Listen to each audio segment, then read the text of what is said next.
Người đẹp. Cuối cùng cũng tóm được cô.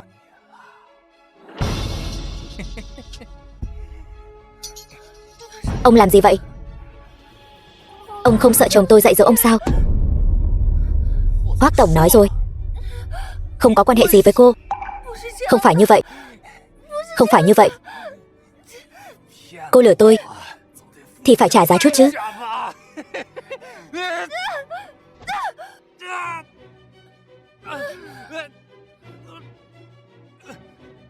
Đại ca, không sao chứ?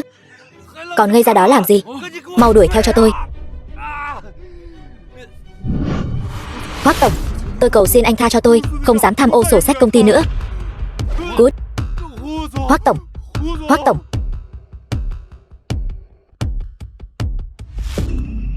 Tôi đã nói đừng bám theo tôi rồi mà.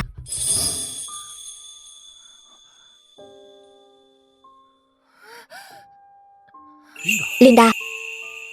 Sao lại là cô? Tiện nhân, cô chạy đi đâu? Tôi bị chuốc thuốc. Cứu tôi với.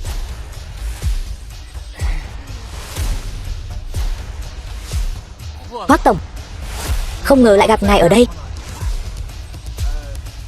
Cái đó là bạn gái tôi say rượu, vô tình mạo phạm ngài. Tôi đến đưa cô ấy đi.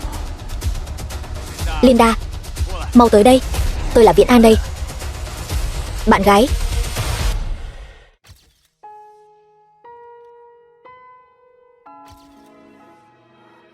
Chồng, hắn nói bậy.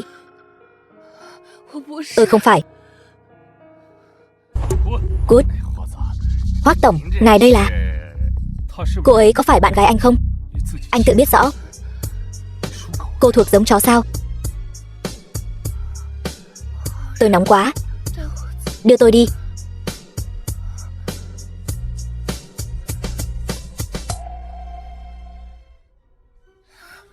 Đại ca, đuổi theo không? Đuổi khỉ khô. Không thấy đó là Hoắc Dục Chi sao?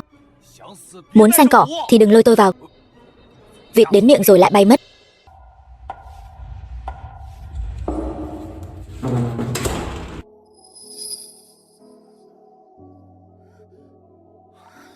Chồng ơi, bình tĩnh nào. Tỉnh táo lại đi. Bình tĩnh. Lại đây.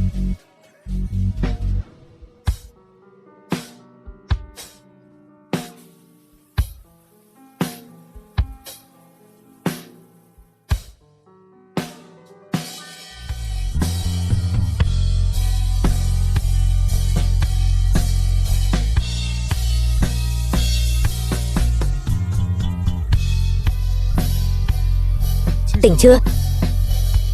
Tỉnh rồi thì mau ra ngoài. Tổng tài. Tổng tài. Tổng tài lại lén lút làm chuyện này. Tiêu rồi, nếu bị tôi thấy sẽ bị diệt khẩu mất. Sao tôi cái gì cũng không thấy nữa? Mẹ ơi, sao mắt tôi lại mù rồi? Còn ở đây, không mau cút. Hoác tổng, cuộc họp video trực tuyến của chúng ta còn nửa tiếng nữa. Cần tôi giúp ngài? Không cần. Mau đi lấy bộ đồ nữ tới đây. Cút. Mọi người ơi, tin nóng hổi đây. Hoác tổng của chúng ta xưa nay không gần gũi phụ nữ. Trong phòng lại có một người phụ nữ. Ai muốn xem thì gõ số 1.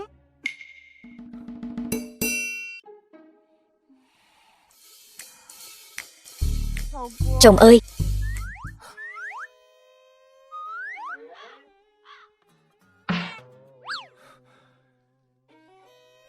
cô đây là không giấu được ý muốn làm Hoác phu nhân rồi phải không? Hoác tổng, thất lễ rồi. Mau mặc vào. Để giữ chân khách hàng. Cô thật sự là không từ thủ đoạn nào.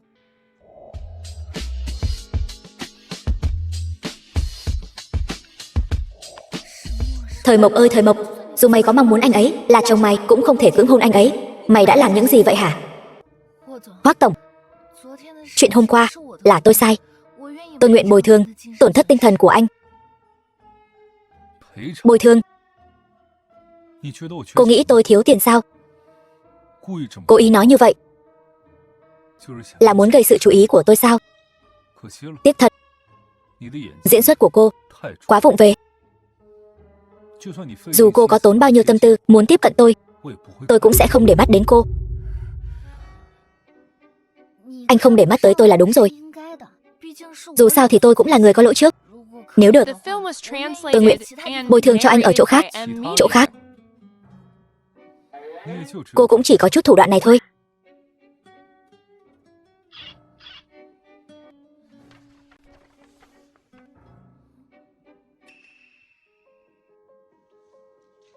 Sao anh ta lại có tác phẩm do tôi thiết kế? Hoắc tổng, anh cũng quen nhà thiết kế này sao? Sao? Chẳng lẽ cô cũng biết nhà thiết kế này? Chẳng lẽ cô ấy cũng là khách hàng của cô? Khách hàng của tôi? Hoắc tổng, làm quen lại nhé. Tôi tên là Linda, là nhà thiết kế nội thất. Tác phẩm trên tay anh chính là do tôi thiết kế. Cái gì? Cô nói cô là nhà thiết kế? Đúng vậy, cô không phải là cái người. Tôi là gì? Vậy nên Lâm Tông giới thiệu cô cho tôi là vì căn hộ ở Ngự Cảnh Uyển kia sao? Lúc đó cô nói cô làm nghề này 3 năm rồi, là chỉ thiết kế nội thất sao? Chứ còn gì nữa. Vậy Hoắc tổng, tối hôm đó ở quán bar là lần đầu tiên của cô sao? Chỉ cần 1 ngày còn là người nhà họ Hoắc thì đừng làm ra chuyện gì mất mặt nhà họ Hoắc. Nếu không thì nhà họ Thời các người đừng hòng sống yên ổn ở kinh thành. Sao anh ta vẫn còn nhớ chuyện tối hôm đó? Nếu chuyện này mà đến tai nhà họ Hoắc thì tôi tiêu đời. Sao lại thế được? Tôi đã nói tôi có chồng rồi mà. Cô có chồng rồi. Vậy mà cô còn gọi tôi là chồng. Chồng tôi tình cờ trùng họ với anh, nhất thời gọi nhầm. Vậy sao? Chồng cô trùng họ với tôi. Vậy cô nói xem anh ta tên gì, biết đâu tôi lại quen anh ta. Anh đang nói gì vậy? Hoắc Dục Chi nổi tiếng như vậy, anh ta chắc chắn đã nghe qua rồi. Không được, tuyệt đối không thể để anh ta biết chồng tôi là ai. Tôi nói rồi, anh cũng không biết đâu. Nói. Được. Tôi nói chồng tôi đang ở châu Phi, Đào Vàng. Cái gì? Tức là 3 năm trước đó, chồng tôi vì muốn cho tôi có một cuộc sống tốt hơn nên đã đến châu Phi đào vàng. Giờ anh ấy đang nheo đôi mắt lão, vảnh cái mông to trên sa mạc châu Phi đào vàng cho tôi đấy. Chồng yêu của tôi. Vậy nên nhớ chồng đến mức gọi tôi là chồng sao? Bỏ mặc cô 3 năm, tôi thấy chồng cô cũng chẳng khác gì. Thật mất mặt đàn ông đám cặn bã. Theo tôi, hắn ta căn bản không xứng họ Hoắc. Nếu tôi là chồng cô, tôi nhất định sẽ không bỏ mặc cô đâu. Anh nói gì? Ý tôi là thiết kế căn hộ ở Ngự Cảnh Uyển có thể giao cho cô phụ trách, coi như là bồi thường cho đêm đó. Vâng Hoắc tổng, tôi sẽ không để anh thất vọng. Sau này dù có vấn đề gì, anh đều có thể liên hệ với tôi bất cứ lúc nào. Linda tiểu thư vào trạng thái làm việc thật là nhanh, trước sau cứ như hai người khác nhau vậy. Đáng lẽ phải vậy. Cảm ơn Hoắc tổng đã khen. Hoắc tổng, sắp đến giờ rồi.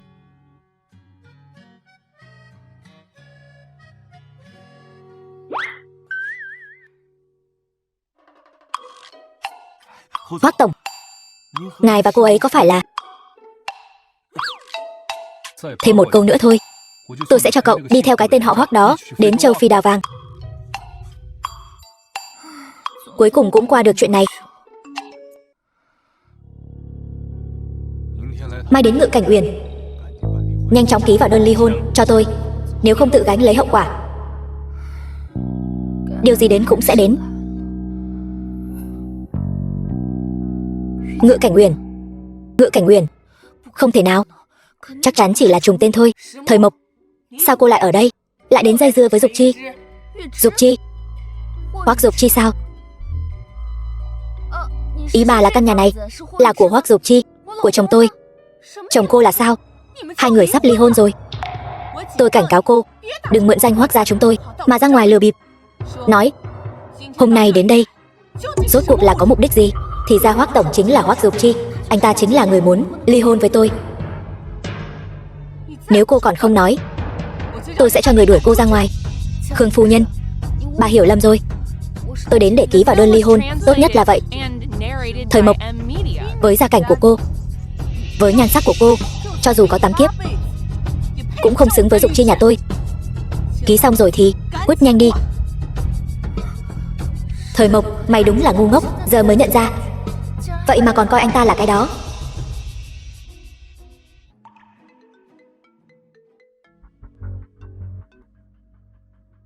Alo mẹ. Dục Chi, mẹ đang ở Ngự Cảnh Uyển, nhìn thấy Thời Mộc, cô ta nói là đến để ký thỏa thuận ly hôn. Con để ý chút. Bọn thời gian này, sao lại dễ dàng đồng ý ly hôn như vậy, chắc chắn lại đang giở trò gì đó. Con biết rồi.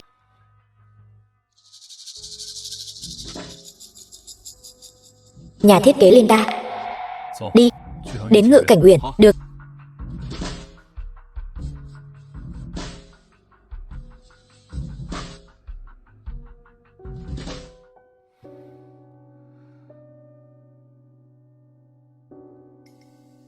Thỏa thuận ly hôn, không ngờ anh lại chính là chồng tôi. Càng không ngờ, tôi phải ở trong căn nhà mới sắp được anh sửa sang, ký vào đơn ly hôn với anh. Quả nhiên là không có duyên phận.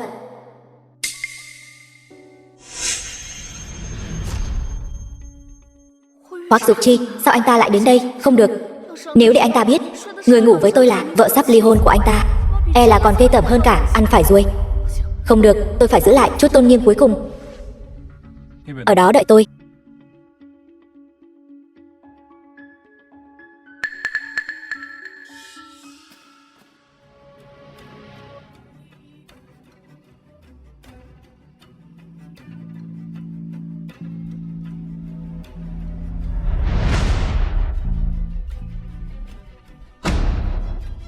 Ra ngoài.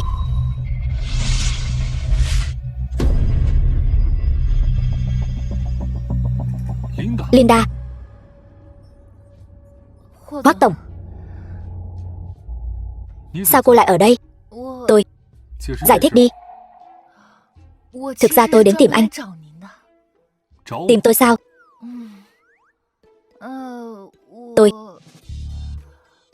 Tôi có vài vấn đề về thiết kế muốn hỏi anh. Được, vậy cô nói đi. Anh sau này muốn tìm người yêu như thế nào? Muốn sinh mấy đứa con. Ý tôi là anh muốn tôi để lại mấy phòng, làm phòng trẻ con. Người yêu, con cái.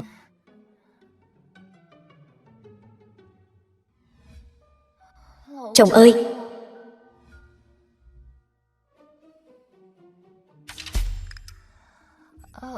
Hoắc tổng, anh yên tâm, tôi đã uống thuốc rồi, sẽ không có thai đâu. Cô, chẳng lẽ kỹ thuật của tôi rất tệ? Sao cô ta thay đổi nhanh vậy? Nếu không thì Hoắc tổng, sau khi anh nói chuyện với phu nhân xong, nhắn tin cho tôi là được. Tôi đi trước. Tạm biệt. Trời ơi, bí mật động trời, tổng tài vạn người mê của chúng ta bị ghét bỏ rồi. Trả lời tin nhắn. Vậy cô ta nhắn tin hỏi thẳng chẳng phải được rồi sao? Sao còn phải đích thân đến đây?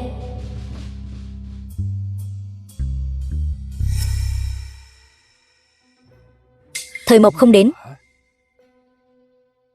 Người phụ nữ này rốt cuộc muốn làm gì? Suýt chút nữa lộ tẩy. May mà có thân phận nhà thiết kế để che đậy. Anh rể, anh thấy tin nhắn chưa? Chị Chiêu Chiêu sắp về rồi. Đứng lại. Cô là ai? Sao lại xuất hiện ở nhà anh rể tôi? Anh rể. Tôi biết rồi. Lại thêm một người đến quyến rũ anh ấy sao? Cô nghĩ chỉ bằng cô mà có thể phá hoại tình cảm 10 năm của chị Chiêu Chiêu và anh Dục Chi sao? Cút ngay đi. Đừng làm bẩn nhà anh rể tôi. Sao tôi nhớ là Hoắc phu nhân không phải tên Nhan Chiêu Chiêu. Cô muốn nói đến Thời Mộc phải không? Cả nhà họ Hoắc chẳng ai thừa nhận sự tồn tại của cô ta. Cô ta là Hoắc phu nhân cái gì chứ? Dù sao thì Hoắc tiên sinh và Thời tiểu thư là vợ chồng hợp pháp. Chỉ cần họ chưa ly hôn. Biểu tỷ của cô Nhan Chiêu Chiêu chính là đang làm kẻ thứ ba. Đồ tiện nhân. Cô nói gì vậy?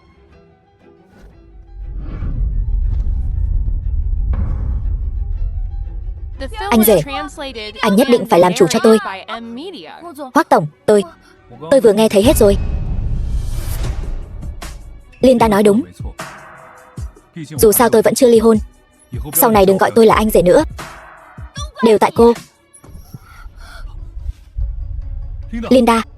Linda, cái đồ tiện nhân Linda này. Cô cứ đợi đấy. Linda. Liên lạc với Thời Mộc, bảo cô ta đừng giở trò nữa. 2 ngày này nhanh chóng ký vào thỏa thuận cho tôi, nếu không tự gánh chịu hậu quả.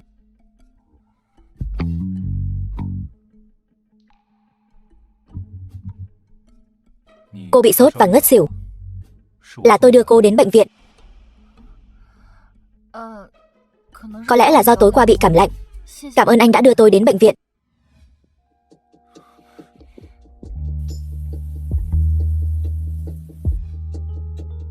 Chẳng phải cô đã kết hôn rồi sao? Sao chồng cô không đến chăm sóc cô? Chồng tôi anh ấy bận công việc quá. Tôi không muốn tạo gánh nặng cho anh ấy. Cảm ơn anh đã đưa tôi đến bệnh viện.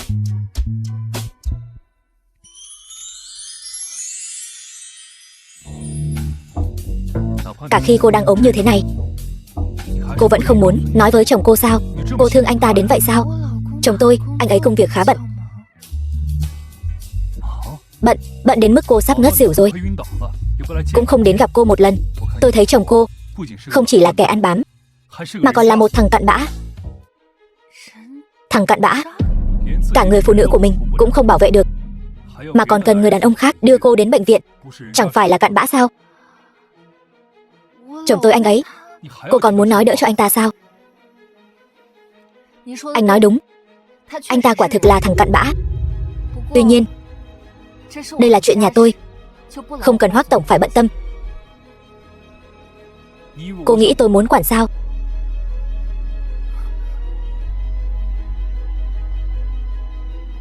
Hoắc Dục Chi, nếu anh biết chồng tôi chính là anh còn nói như vậy không? Alo, Thời Mộc, con còn nhớ hôm nay là sinh nhật của em gái không? Mau về nhà ngay. Được, con về ngay. Hôm nay là sinh nhật của Thiển Thiển, tôi đi tay không cũng không hay. Vẫn nên mua quà cho cô ấy. Đừng chia tay có được không? Tôi cầu xin anh. Cô nghe không hiểu từ chia tay sao? Lâm Tông, anh dựa vào cái gì mà nói chia tay là chia tay? Tôi không đồng ý. Có thể đừng làm loạn nữa không? Cô ồn ào quá rồi. Anh nói đi, dựa vào cái gì? Anh nói chia tay là chia tay. Tôi đối xử với anh tốt như vậy. Buông tôi ra. Thấy chưa? Đây là bạn gái mới của tôi. Cô không chia tay với tôi, chẳng lẽ muốn làm tiểu tam sao? Anh, hai người các người, tôi nguyền rủa các người không được mất tử tế. Lâm tổng, anh làm gì vậy? Giang hồ cấp cứu thôi. Cảm ơn cô. Tạm biệt. Xúi quẩy. Lâm thiếu gia lại gây họa nữa rồi. Cũng không hẳn là gây họa, chỉ là để ý tới vợ người ta thôi mà. Trước mặt tôi nói có chồng, quay lưng lại đã thành bạn gái của Lâm Tông. Vừa câu tôi lại vừa đi ve vãn Lâm Tông. Linda, cô thật là cao tay.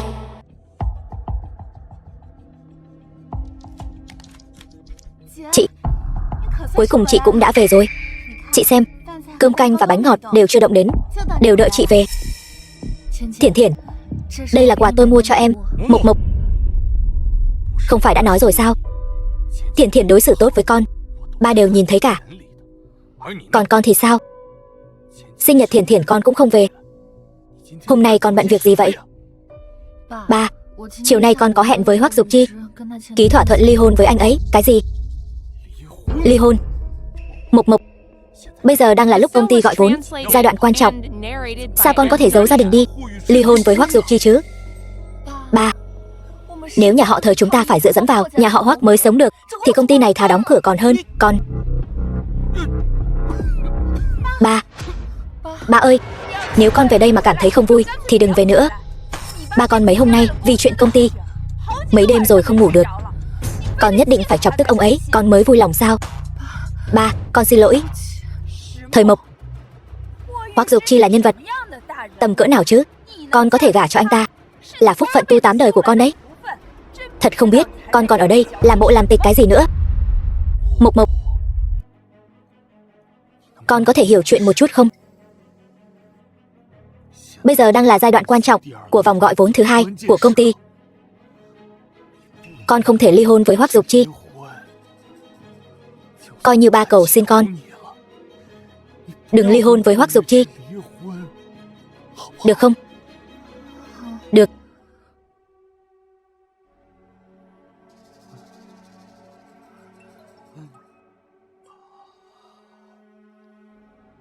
Thời tiểu thư, xin cô hôm nay nhất định phải ký vào đơn ly hôn, nếu không chúng tôi sẽ đề nghị khởi kiện ly hôn.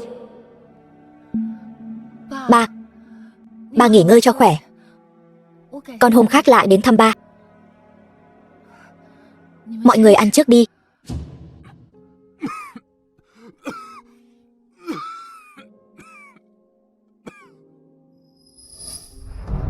Thời Mộc này, quả nhiên không dễ ký vào đơn ly hôn như vậy. Còn muốn bám lấy Dục Chi nhà chúng ta sao? Cả nhà đều là lũ hút máu. Mẹ, đừng lo, con có cách để cô ta ký.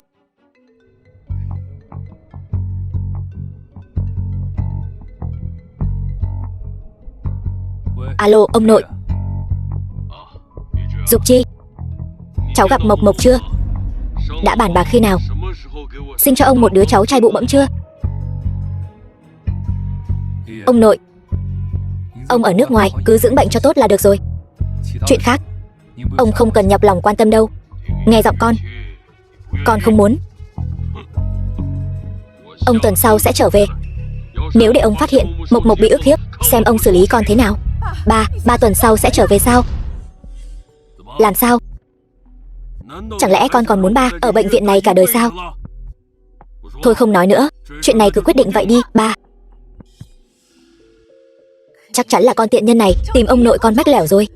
Ông nội con còn đang nằm trên giường bệnh, nó liền chạy đi làm phiền ông. Nhà họ Thời bọn họ còn có chút lương tâm nào không? Mẹ, chuyện này mẹ cũng đừng quản, con sẽ tự xử lý.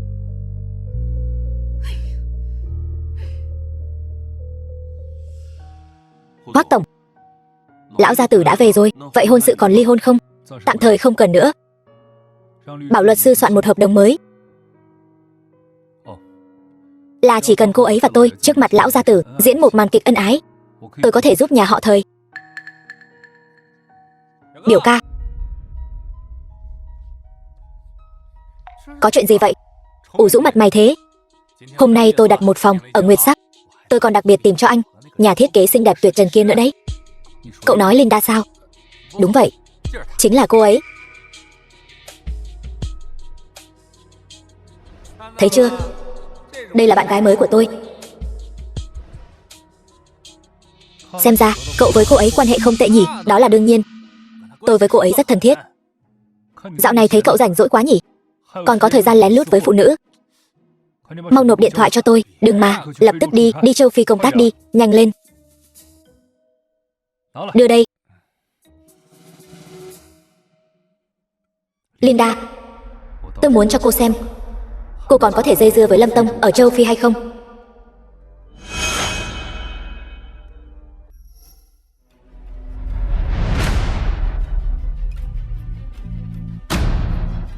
Lâm Tông đâu?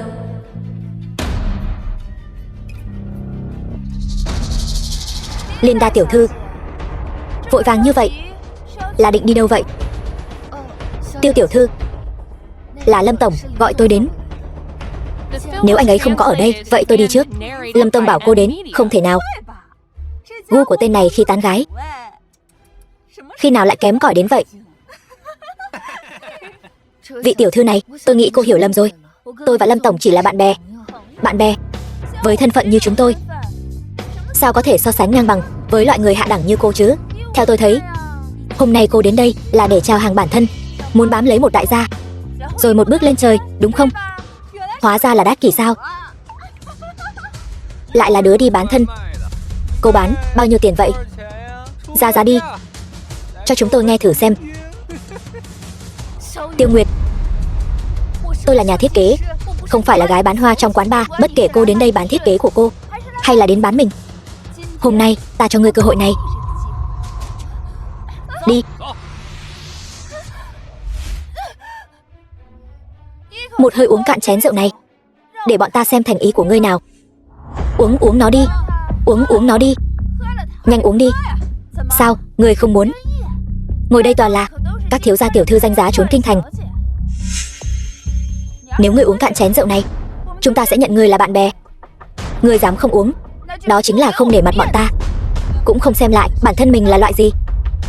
Đắc tội với bọn ta, sau này còn muốn lăn lộn ở kinh thành nữa không? Linda tiểu thư, cô không phải rất ngông cuồng sao? Đánh tôi, còn muốn cướp anh rể của tôi. Xem ra hôm nay tôi không uống là cô ta sẽ không chịu bỏ qua. Uống. Được, tôi uống. Cứ coi như là tôi bồi tội cho cô. Trước đây là tôi làm không đúng.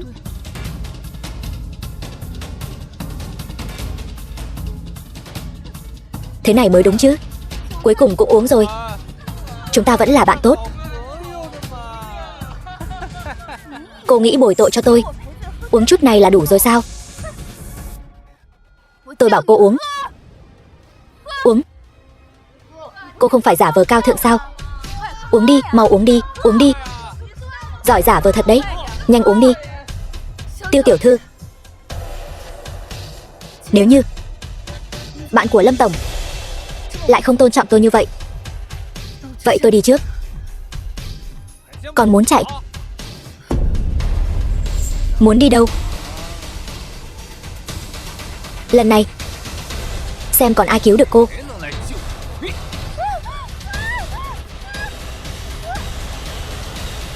Vạn Viễn An, ông không sợ chồng tôi xử lý ông sao? Ông chủ Vạn, uống chén rượu cho bớt giận. Rượu này là rượu đặc biệt của quán đấy, một chai tận 100.000. Linda, số tiền này cô bò lên giường bao nhiêu thằng cũng không kiếm lại được đâu.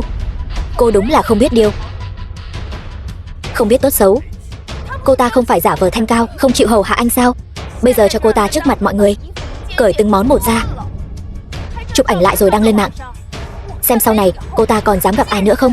Thú vị đấy. Cởi cho tao. Các người đang làm gì vậy? Anh rể, anh xem, em vừa giúp anh dạy dỗ cái con đàn bà không biết trời cao đất dày kia. Anh xem cô ta bây giờ có giống như một con chó mất chủ không? Em xem cô ta sau này còn dám quyến rũ anh nữa không? Hoắc tổng, ngài tới rồi. Con khốn này mạo danh vợ ngài, ở bên ngoài lừa đảo mọi người. Vừa rồi còn định quyến rũ tôi liền hất cô ta ra. Tiện thể cho cô ta một bài học nhỏ. Một bài học nhỏ sao? Chỉ là uống rượu. Lau giày cho tôi. Lau giày. Uống rượu. Đúng, chỉ là một bài học nhỏ thôi. Linda, Linda, cô vẫn ổn chứ? Sao anh ta lại tới đây? Chẳng lẽ anh ta cũng tới để làm nhục tôi sao? Anh ta và Nhan Chiêu Chiêu mới là thanh mai trúc mã, anh ta chắc chắn đứng về phía nhà họ Nhan. Hoắc tổng, ngài yên tâm, tôi đảm bảo con đàn bà này sau này sẽ không dám có bất kỳ ý nghĩ nào với ngài nữa. Good. Nghe thấy chưa? Mau tống con đàn bà này ra ngoài cho Hoắc tổng.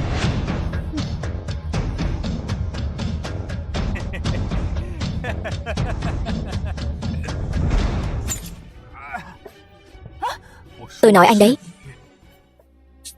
từ hôm nay nhà họ Hoắc sẽ dừng mọi hợp tác với nhà họ Vạn. Toàn bộ kinh thành sẽ phong sát nhà họ Vạn. Hoắc tổng, tôi không biết tôi đã làm sai điều gì. Hoắc tổng, Linda là nhà thiết kế của tập đoàn Hoắc thị. Anh dám bắt nạt cô ấy, chính là đối đầu với Hoắc thị và tôi. Không, Hoắc tổng, tôi có mắt như mù. Là tôi có mắt như mù. Tôi thật sự Tôi thật sự không biết Linda tiểu thư chính là người của anh.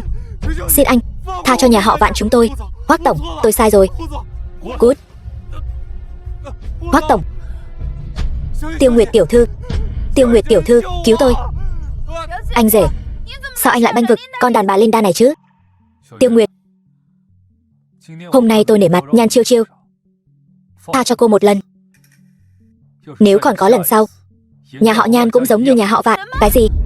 Anh rể, con đứng đó làm gì? Quyết nhanh lên.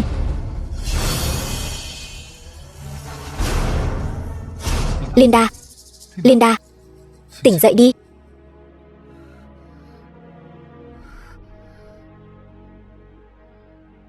Cảm ơn anh, Hoắc tổng.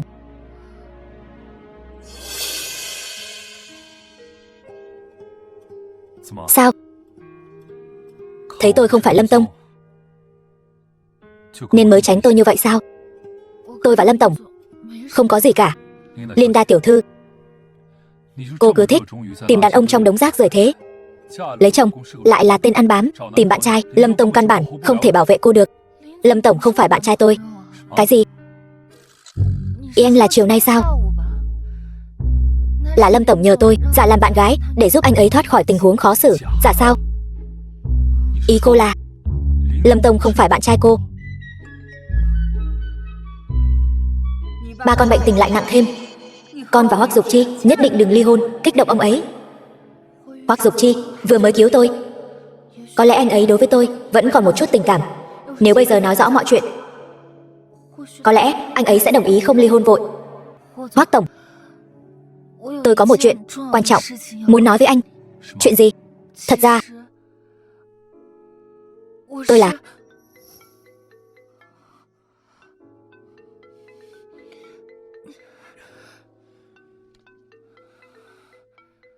Tôi nghe điện thoại đã. Được. Thời tiểu thư, lão gia sắp về nước. Hoắc tiên sinh không muốn kích động đến bệnh tình của lão gia. Hy vọng cô có thể cùng anh ấy giả vờ làm vợ chồng để bồi thường. Hoắc tiên sinh có thể giúp thời gia vượt qua khó khăn. Vậy anh ấy tạm thời không định ly hôn với tôi sao? Hiện tại là vậy. Tốt quá. Sao cô cứ không muốn ly hôn với anh ta vậy? Sao anh lại có thói quen nghe lén điện thoại của người khác vậy hả? Linda tiểu thư có chuyện quan trọng muốn nói với tôi. Bây giờ lại vì người đàn ông khác mà phân tâm. Cô tưởng tôi rảnh lắm sao? Không phải như anh nghĩ đâu. Hoắc tổng, thật ra tôi vừa gọi anh là muốn cảm ơn anh. Thật sự rất cảm ơn anh đã giúp tôi nhiều như vậy. Tôi còn có việc, tôi đi trước. Cảm ơn anh. Tôi đây là bị phát thẻ người tốt sao? Bây giờ không cần ly hôn nữa rồi, thật tốt quá. Ba sẽ không bị kích động tức giận nữa, lại giữ được Studio rồi. Chính là cô ta.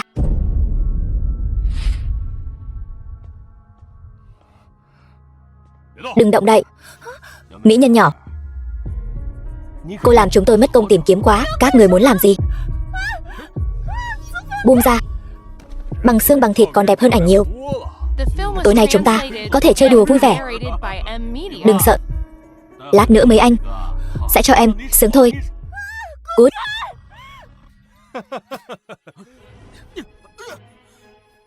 Biến đi. Chán sống. Hoắc Dục Chi. Gì cơ? Anh là Hoắc Dục Chi? Chạy mau. Trốn thôi. Dục Chi, cô không sao chứ? Tôi đưa anh đi bệnh viện. Đi mau. Hoắc tiên sinh, đôi tay này khoảng thời gian tới đừng để dính nước. Gần đây cũng đừng dùng tay phải. Được, tôi biết rồi. Cảm ơn bác sĩ. Hoắc tổng, hôm nay cảm ơn anh đã cứu tôi. Trong lúc tay anh bị thương chưa khỏi hẳn, tôi nguyện ý vì anh làm bất cứ chuyện gì.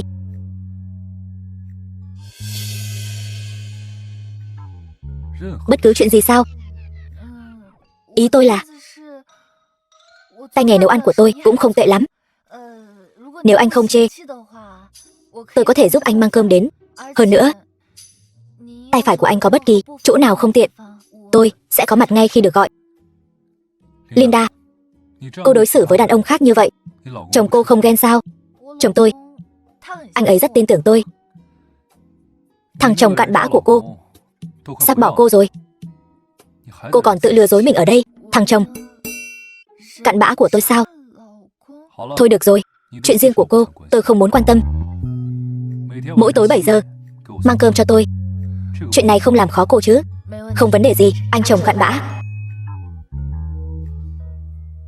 Thời Mộc, sao cô ta lại ở đây? Không ngờ Hoắc Dục Chi lại đẹp trai thế này. Chị, kia là Hoắc Dục Chi sao? Đúng vậy, vừa đẹp trai vừa giàu có. Nếu tôi không bị bệnh thì làm sao đến lượt Thời Mộc lấy anh ta? Nhưng mà Thiển Thiển, muộn thế này rồi, sao em không ở trong phòng bệnh mà lại chạy ra ngoài? Cơ thể em chịu được sao? Em... Thiển Thiển, bác sĩ. Thời Mộc, cô ghét tôi, cứ nhắm vào tôi là được. Tại sao cứ phải làm khó Thiển Thiển vậy hả? Con bé bệnh nặng như vậy, cô còn đưa cô ấy ra khỏi phòng bệnh. Cô nhất định phải hại con bé, cô mới hả dạ phải không?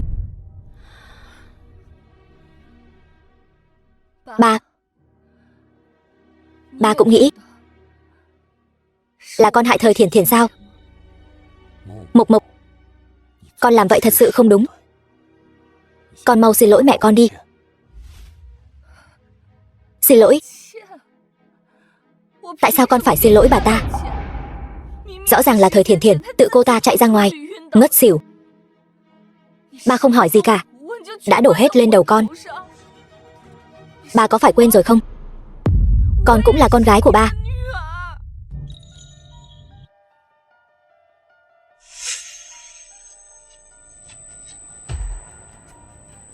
Mộc Mộc, hôm nay ba hơi nóng giận. Mặt con sưng rồi. Ba đi lấy thuốc cho con. Không cần đâu, con hôm khác sẽ đến thăm Thiển Thiển. Thiển Thiển vẫn còn nằm trong phòng phẫu thuật. Cô cứ như vậy vội vã rời đi. Theo tôi thấy, cô chỉ mong cô ấy không qua khỏi. Như vậy nhà họ Thời chỉ còn mỗi cô là con gái, đúng không Vệ Phương? Mộc Mộc, mẹ con đang bực lắm. Con đi trước đi. Bà ta không phải mẹ tôi. Mẹ tôi đã mất từ lâu rồi. Cái tát hôm nay tôi nhận, nhưng chỉ hôm nay thôi. Anh nhìn cô ta xem, thái độ gì đây? Theo tôi thấy, cô ta căn bản không coi người đứng đầu gia đình này là anh ra cái gì cả. Đủ rồi. Mộc Mộc cũng là con gái tôi. Dù sao, cô cũng không được đánh nó. Thời Mộc là con gái anh. Thiển Thiển thì không phải sao? Thiển Thiển vẫn còn nằm trong phòng phẫu thuật kìa. Tôi nói một câu cũng không được sao?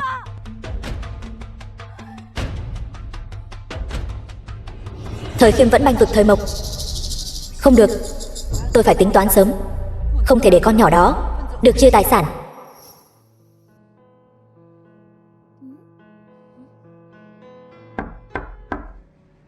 Hoắc tổng, cửa không khóa, tự vào đi. Linda tiêu chắc rồi. Hoắc tổng, canh sườn này tốt cho sức khỏe. Anh nhớ uống nhé. Tôi để ở đây cho anh. Linda,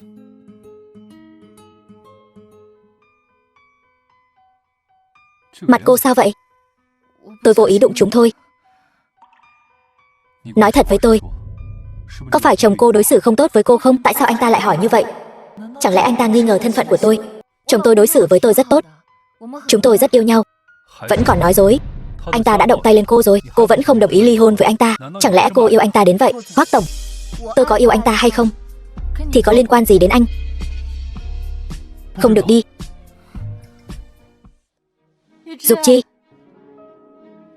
Chiêu Chiêu, sao em lại về nước rồi? Nhan Chiêu Chiêu, con gái duy nhất của Nhan gia, sao lại đột nhiên xuất hiện ở đây? Tôi không phải muốn tạo bất ngờ cho anh sao? Tôi đã trở về, anh có vui không? Vui. Nếu để họ biết tôi chính là người vợ hiện tại mà Hoắc Dục Chi luôn muốn bỏ rơi, cũng không biết hai người trong cuộc sẽ nghĩ thế nào. Dục Chi, cô ấy là ai vậy? Nhan tiểu thư, tôi đến đưa cơm cho Hoắc tổng. Thì ra là người giúp việc sao? Vậy hôm nay cô vất vả rồi. Nhưng giờ tôi đã về rồi. Việc nấu nướng sau này không cần cô nữa. Tôi sẽ tìm người sắp xếp công việc khác cho cô. Chiêu chiêu, Linda không phải người giúp việc, cô ấy là nhà thiết kế. Anh mời đến Ngự Cảnh Uyển. Hoắc tổng, nếu đã có người chăm sóc anh, tôi đi trước vậy. Khi nào anh rảnh, chúng ta sẽ nói chuyện một chút về hợp đồng thiết kế. 9 giờ sáng mai, ký hợp đồng luôn nhé. Tôi biết rồi. Dục Chi, tôi muốn anh giúp tôi hẹn gặp Thời Mộc. Tôi muốn gặp cô ấy. Gặp cô ấy làm gì? Cô ấy đã chăm sóc anh bấy lâu nay. Tôi muốn đích thân cảm ơn cô ấy. Đúng vậy Thời Mộc, cuộc hôn nhân này vốn dĩ không thuộc về mày. Chiêu chiêu, em biết đấy, tôi không thích người khác đến gần tôi. Dục Chi, tay anh bị sao vậy? Có phải do Linda làm anh bị thương không? Không phải đâu. Dục Chi, tôi quen biết một nhà thiết kế nội thất nổi tiếng trong nước. Nếu anh cần, tôi có thể giới thiệu cho anh. Không cần đâu, tôi rất hài lòng với Linda. Nhưng mà cô ta trông có vẻ... Chiêu chiêu, em vừa về nước, cần nghỉ ngơi cho tốt. Tôi sẽ bảo Mộc Trầm đưa em về. Tiêu rồi. Muộn rồi.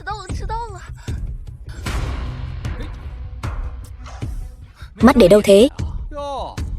Đây không phải là nhà thiết kế đại tài của chúng ta sao? Nghe nói cô đang bám cảnh cao hả? Sao hết bám sếp, giờ lại muốn bám lấy Hoắc Dục Chi? Chuyện gì thế này? Cô cũng tự soi gương xem. Người ta là Hoắc Dục Chi đấy, có thèm để ý đến cô không? Ít nhất tôi có tư cách hợp tác với Hoắc Dục Chi. Còn anh thì sao? Bớt đắc ý đi. Nếu không phải nhờ Ngụy tổng giúp đỡ cô, thì cô còn chẳng có cửa đến gần Hoắc Dục Chi. Lấy đâu ra cơ hội hợp tác? Nói chuyện với cô đấy, có nghe không?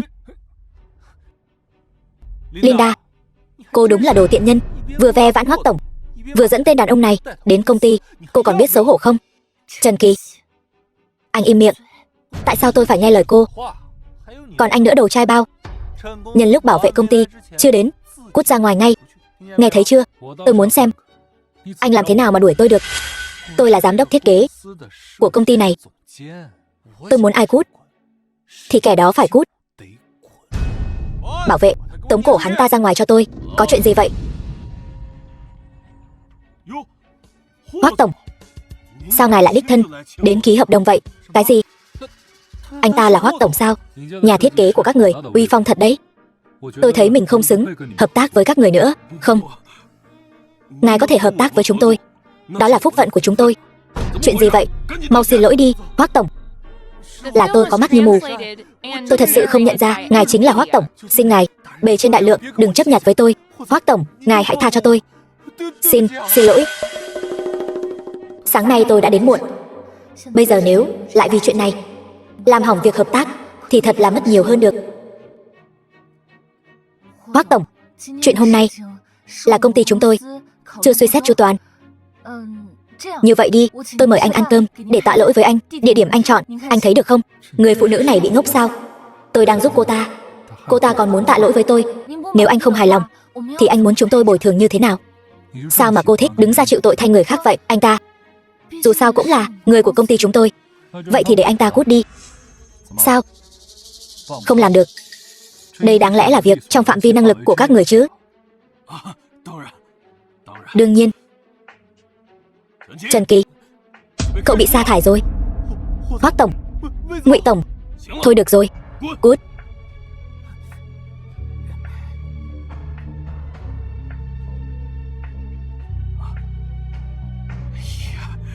Cầm lấy. Trông cậy vào cô không được. Nhanh lên. Hoắc tổng. Hoắc tổng ơi, anh xem việc hợp tác của chúng ta. Hoắc tổng, hôm nay tâm trạng ngài có phải không được tốt lắm không? Linda tiểu thư, hôm nay 10 giờ tôi có cuộc họp. Hôm nay cô đến muộn. Nếu tôi không đến thì... Xin lỗi.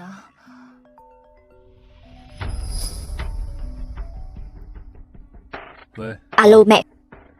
Dục Chi, ông nội con hôm nay sẽ về. Ông ấy nói muốn con dẫn Thời Mộc cùng đi đón ông ấy. Con biết rồi. Mẹ sẽ hẹn gặp nhà họ Thời để nói chuyện cho rõ ràng, kẻo họ nhân lúc ông cụ còn ở đây nảy sinh những ý nghĩ không nên có. Được, chuyện này mẹ cứ sắp xếp. Quả nhiên là tôi đã nghĩ nhiều rồi. Bắt đầu công việc đi. Cảm ơn Hoắc tổng. Cảm ơn anh. Cảm ơn anh rất nhiều. Nếu đã cảm ơn tôi như vậy rồi, vậy thì không bằng mời tôi một bữa cơm. Hoắc tổng, tôi sẽ xin lỗi anh vào ngày khác. Tôi có việc. Cả việc hẹn tôi mà cũng đến muộn. Còn việc gì quan trọng hơn việc này sao? Alo. Nhanh chóng đến nhà một chuyến.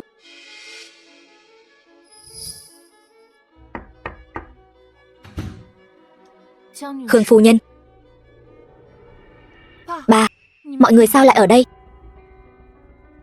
Đã đến đông đủ rồi. Vậy tôi nói thẳng luôn. Ký hợp đồng, đồng ý ly hôn và ra đi tay trắng. Vậy nhà họ Hoắc chúng tôi sẽ rót vốn cho các người, giúp các người vượt qua khó khăn. Khương phu nhân, nếu Mộc Mộc có chỗ nào làm chưa tốt thì tôi có thể dạy con bé. Con bé sẽ sửa đổi. Là cô ta không đủ tư cách. Nếu không phải cô ta đã từng cứu mạng lão gia thì các người ngay cả tư cách sách giày cho tôi cũng không có. 1 năm sau phải ly hôn.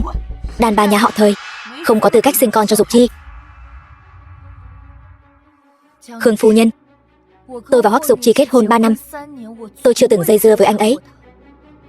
Thế nhưng bà hết lần này đến lần khác làm nhục tôi. Bây giờ lại gọi ba tôi đến đây. Bà có phải quá đáng rồi không? Chê tôi nói chuyện khó nghe phải không? Được thôi, đừng có dùng tiền nhà họ Hoắc chúng tôi. Nếu không thì ngoan ngoãn ký tên đi.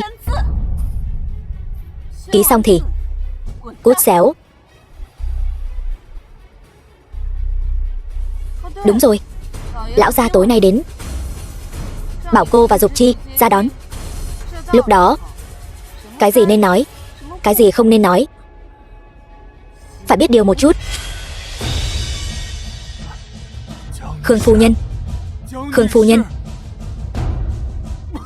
Anh ơi, ba. Bắt nạt người quá đáng. Bắt nạt người quá đáng. Chồng, ba. Chồng. Ba, chồng ơi. Phòng phẫu thuật. Tất cả là tại cô.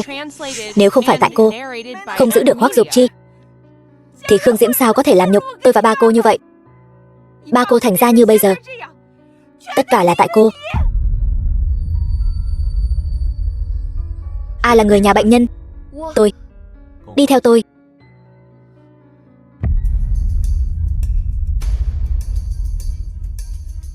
Bác sĩ, ba tôi sao rồi?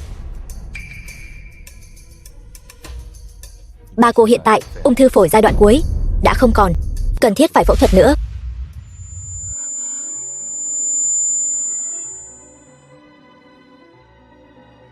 Bác sĩ, thật sự không còn cách nào khác sao? Chỉ có thể kê thuốc để giảm đau cho ông ấy. Chúng tôi cũng không còn cách nào khác. Hoắc tổng, Thời Mộc vẫn chưa nghe máy. Cô ấy bây giờ cả việc dỗ dành lão gia, những thứ chỉ làm cho có này cũng không muốn làm nữa sao? Hay là tôi gọi lại cho cô ấy xem sao? Không cần. Mộc Mộc, sao Mộc Mộc không đến? Là đàn ông thì phải luôn luôn nhường nhịn vợ mình. Nghe thấy chưa? Nghe thấy rồi, ông. Ông ơi, mình về thôi.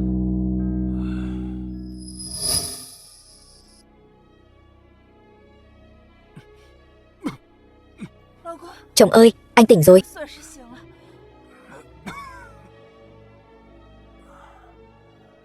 Anh có biết anh ngất xỉu ở nhà họ Hoắc, em lo lắng thế nào không? Ban đầu cứ tưởng Mộc Mộc lấy Hoắc Dục Chi, người có thân phận cao quý như vậy, chắc chắn sẽ sống rất hạnh phúc. Không ngờ con bé ở nhà họ Hoắc vậy mà chịu nhiều uất ức đến thế.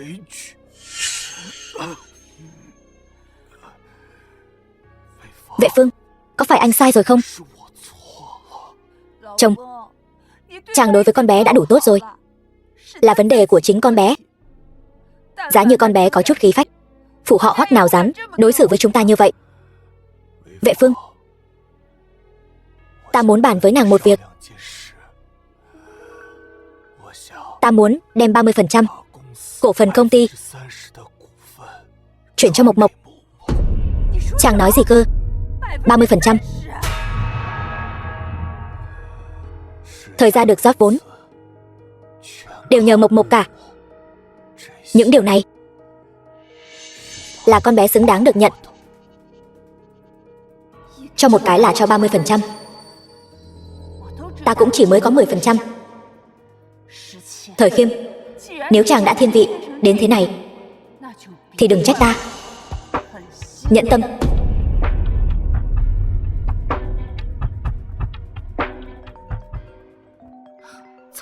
Tiêu rồi, quên đi đón ông. Alo.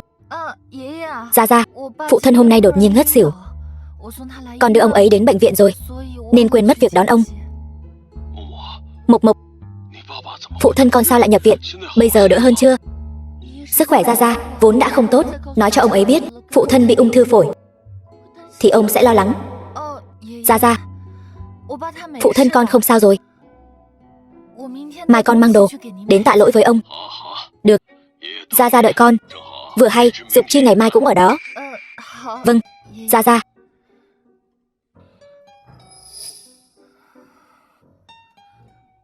Xong rồi. Nếu Gia Gia và Hoắc Dục Chi ở cùng nhau, nếu gặp nhau, chẳng phải sẽ lộ tẩy sao? Hoắc tổng, mai tôi muốn cùng anh trao đổi lại một chút về việc thiết kế. Cho hỏi anh, khi nào ở công ty? Mai luôn ở công ty. Mai luôn ở công ty sao? Gia Gia. Mộc Mộc, con đến rồi. Gia Gia, mau ngồi đi. Gia Gia, đây là lần trước con không đến đón ông, mang đến tạ lỗi với ông. Mộc Mộc, khi nào con và Dục Chi sinh con, đây đối với Gia Gia mà nói mới là món quà tốt nhất.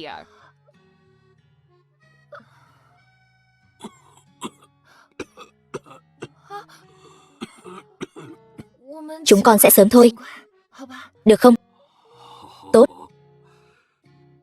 Chỉ cần là con của con và Dục Chi, ông đều thích. Gia Gia, con và chàng đã hẹn nhau ly hôn rồi. Sao có thể có con được chứ? Gia Gia, hôm nay công ty con còn chút việc, con phải qua đó một chuyến. Con đi trước. Được, nhớ thường xuyên đến nhé.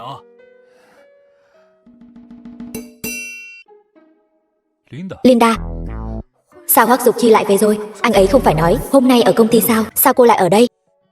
Hoắc tổng, tôi ở đây là vì có một phương án thiết kế nội thất cần tham khảo vật thật. Vậy sao? Linda tiểu thư, chúng ta đã ở đây gặp nhau 2 lần. Chẳng lẽ đều là trùng hợp sao? Đúng vậy, nên theo đuổi con gái như thế này. Xong rồi, chẳng lẽ thật sự không giấu được nữa sao? Dục Chi, hôm nay tôi và Dục Chi cùng nhau gặp mặt gia đình, không ngờ lại có thể gặp cô ở đây. Linda, sao cô cứ lén lút xuất hiện trong nhà người khác? Thế này không hay đâu. Sao lại là người đàn bà không đứng đắn này nữa? Không được, tôi phải nghĩ cách giúp Mộc Mộc. Không thể để cô ấy bị bắt nạt. Nhan tiểu thư, tôi nghĩ cô hiểu lầm rồi. Tôi đến đây là vì thiết kế. Hoắc tổng, những gì cần xem tôi đã xem rồi. Tôi xin phép đi trước. Dục Chi, tôi nghe người ta nói người phụ nữ đó sống không đứng đắn. Chồng cô ta sắp ly hôn với cô ta rồi. Anh phải cẩn thận đấy. Nếu em không biết rõ sự tình thì đừng tùy tiện phán xét. Anh banh vực cô ta như vậy. Anh và Linda kia thật sự đã lên giường với nhau rồi sao? Cô nói gì? Dục Chi lên giường với ai? Mày giỏi lắm rồi đấy. Đồ bất hiếu. Ông nội, cháu vừa rồi chỉ nói bừa thôi. Ở đây không có phần cô lên tiếng.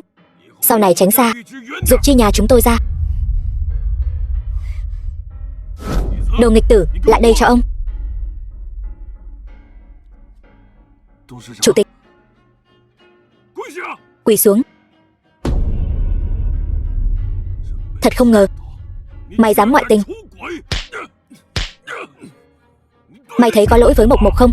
Chủ tịch, im miệng. Hôm nay ai cũng không khuyên được. Một cô gái tốt như vậy lấy mày, vậy mà mày dám đối xử với người ta như thế.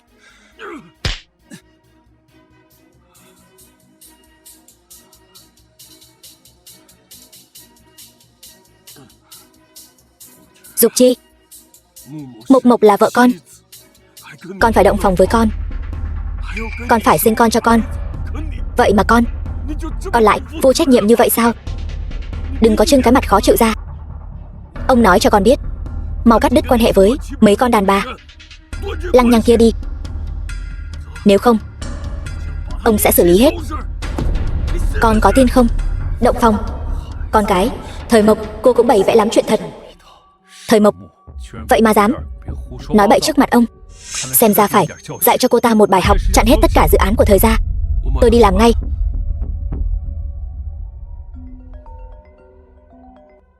Alo, cơm của tôi đâu? Hoắc tổng, cô chiêu đó, cô ta chẳng phải nói là cô nghe lời cô ta vậy, sao không hợp tác với cô ta đi? Vâng thưa Hoắc tổng, tôi sẽ mang đến cho anh ngay. Anh chẳng phải đã nói Hoắc Dục Chi sống ở đây sao? Sao đến giờ vẫn chưa thấy anh ta đến thế? Thời Mộc, sao cô ta lại ở đây? Tôi biết ngay cô là loại đàn bà lẳng lơ mà. Loại như cô cũng xứng làm vợ của Hoắc Dục Chi sao?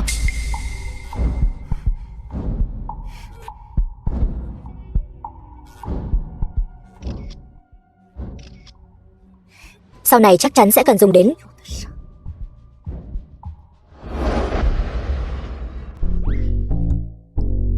Hoắc tổng, anh đây là đến bôi thuốc cho tôi đi. Được. Cái này hiện đang ở khu vực của anh ấy. Rốt cuộc ai có thể đánh anh ta ra nông nỗi này? Linda, cô có biết mình đang làm gì không? Xin lỗi anh, Hoắc tổng, tôi không cố ý. Hoắc tổng, vết thương của anh là thế nào vậy? Ngoại tình bị bắt. Ông cụ đã thi hành gia pháp. Ngoại tình sao? Ngoại tình? Chẳng lẽ là lúc với Nhan Chiêu Chiêu? Cái lúc đó hay sao nên bị bắt quả tang? Có thể khiến người như Hoắc tổng ra nông nỗi này, anh hẳn là phải yêu cô ấy lắm.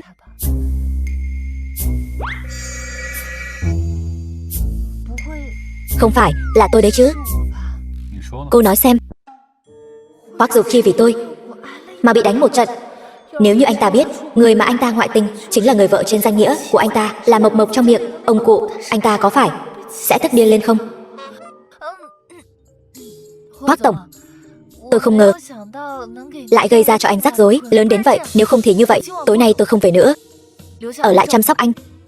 Cô nói xem, cô là một phụ nữ đã có chồng, tối muộn thế này còn ở lại chăm sóc tôi. Cô không sợ chồng cô giận sao? Chồng tôi, nếu tôi còn nói chồng tôi không ý kiến thì Hoắc Dục Chi e là sẽ nghi ngờ. Tôi gọi điện cho chồng tôi đã. Alo, Dũng gia, tối nay em ở lại khách sạn chăm sóc Hoắc tổng nhé. Em không về đâu. Hiểu rồi. Cô không cần phải nói với tôi. Sao cũng được hết. May không đến cũng được. Anh yên tâm đi, Dũng gia, Hoắc tổng là người tốt lắm. Tôi không sao đâu. Linda, cô đang nói gì vậy? Được rồi, biết rồi, tạm biệt. Làm cái quái gì vậy? Hoắc tổng, chồng tôi đồng ý rồi. Chồng cô lại có thể đồng ý cho cô ở chung phòng với một người đàn ông khác. Anh ta đúng là hảo hán. Chồng tôi cũng được mà. Điều tra xem có một người đàn ông tên là Dũng gia không? Vâng, tôi sẽ đi làm ngay. Hoắc Dục Chi rốt cuộc ở phòng nào vậy? Thời Mộc cả đêm đều không về, Hoắc Dục Chi cũng ở đây. Không thể nào. Hoắc Dục Chi rất ghét Thời Mộc, sao có thể ở cùng cô ta được? Thiển Thiển, Tỷ tỷ, sao cô lại ở đây? Hoắc Dục Chi, tối hôm qua, ở khách sạn này. Tỷ biết không? Tôi biết chứ, anh ấy hôm qua luôn, ở cùng tôi mà. Sao có thể? Sao vậy Thiển Thiển? Tỷ tỷ, sao tỷ có thể ở cùng loại người như anh ta chứ? Tôi biết tỷ, đều vì thời gian, nhưng tỷ cũng không thể tự làm khổ mình như vậy. Thiển Thiển, cô hiểu lầm rồi. Hoắc Dục Chi là vì cứu tôi bị thương, nên tôi mới ở đây chăm sóc anh ấy. Còn muội chạy lung tung khắp nơi. Mau về đi, lát nữa dì Phương lại nổi giận. Bây giờ tôi có việc phải đi trước, về sớm nhé. Tiện nhân, ngươi mà cũng xứng chăm sóc. Hoắc Dục Chi.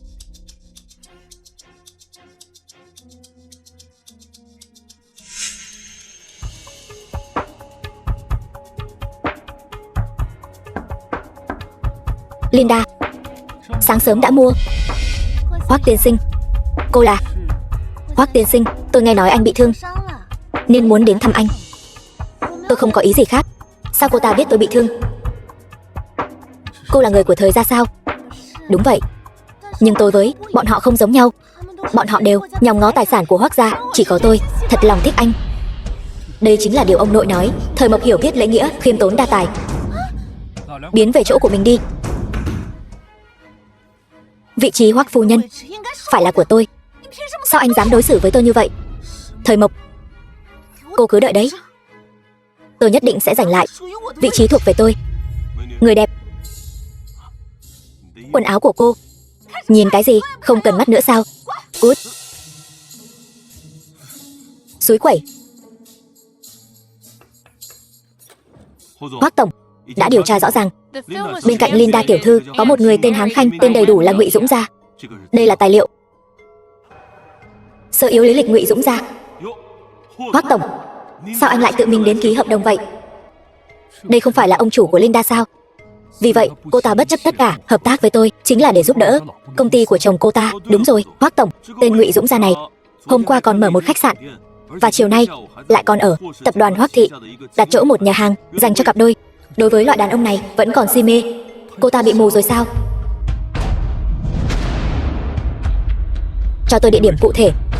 Tôi đã giúp ngài điều tra rõ ràng rồi, tôi sẽ gửi cho ngài ngay. Đúng rồi. Chuyện nhà họ Thời thế nào rồi? Yên tâm, đã chặn đứng tất cả các công việc làm ăn của nhà họ Thời. Hoắc tổng, đây là bữa sáng cho anh. Vậy bữa sáng đã đưa đến, tôi đi làm trước đây. Đợi đã, tối nay cùng tôi ăn tối nhé. Sao Hoắc Dục Chi lại đột nhiên muốn mời tôi ăn tối vậy? Sao? Cô đã hẹn với chồng cô rồi sao? Không, tối nay tôi nhất định sẽ đến đúng giờ. Được. Vậy tôi đi làm đây.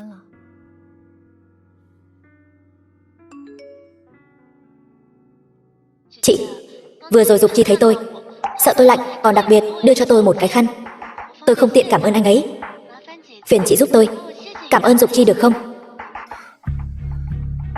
Vệ Phương, cô suốt ngày cứ nhăm nhe tài sản nhà chúng tôi. Con trai cô thì háo sắc nhăm nhe tôi, bây giờ con gái cô lại nhăm nhe anh rể của mình. Gia đình các người rốt cuộc còn muốn làm bao nhiêu chuyện đê tiện nữa? Mẹ, mọi người ở tập đoàn Thời Thị đều bàn tán con không phải con ruột của Thời Khiêm. Cứ thế này thì làm sao con tiếp quản Thời gia được?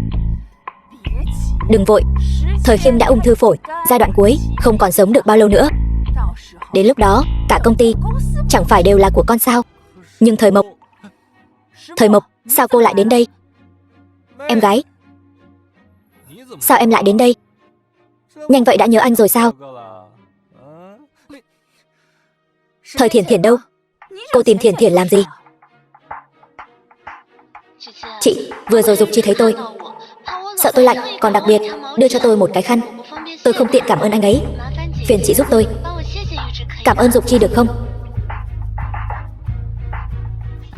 Dì Phương, tôi vẫn chưa ly hôn với Hoắc Dục Chi. Vậy mà Thời Thiển Thiển đã vội vàng leo lên giường của Hoắc Dục Chi. Đây chính là con gái ngoan mà bà dạy dỗ đó. Cô sắp bị Hoắc Dục Chi đá rồi. Anh ta còn là anh rể gì nữa? Hơn nữa, nếu không phải Thiển Thiển luôn nằm liệt giường thì vị trí Hoắc phu nhân này làm sao đến lượt cô chứ? Cô đừng có ở đây mà lên mặt dạy đời với ai. Vậy thì để Thời Thiển Thiển đường đường chính chính đi theo đuổi Hoắc Dục Chi đi. Đừng có ở đây nói mấy lời ghê tởm này.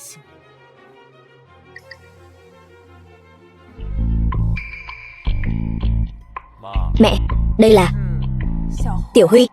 Con không phải vẫn luôn thích Thời Mộc sao? Mẹ, ý mẹ là sao? Nếu Thời Mộc cô ta chờ chẽn câu dẫn con, lại bị Khương Diễm và Hoác lão gia tử biết được, con nói xem, nhà họ Hoác có còn muốn cô ta làm con dâu nữa không? Đến lúc đó, Thiển Thiển trở thành Hoác phu nhân, còn lại cưới Thời Mộc, thì toàn bộ Thời thị không phải đều là của chúng ta sao? Biết đâu, cả tập đoàn Hoác thị cũng đều là của chúng ta đấy. Mẹ, chuyện này cứ giao cho con lo. Con nhất định sẽ khiến cô ta ngoan ngoãn nghe lời.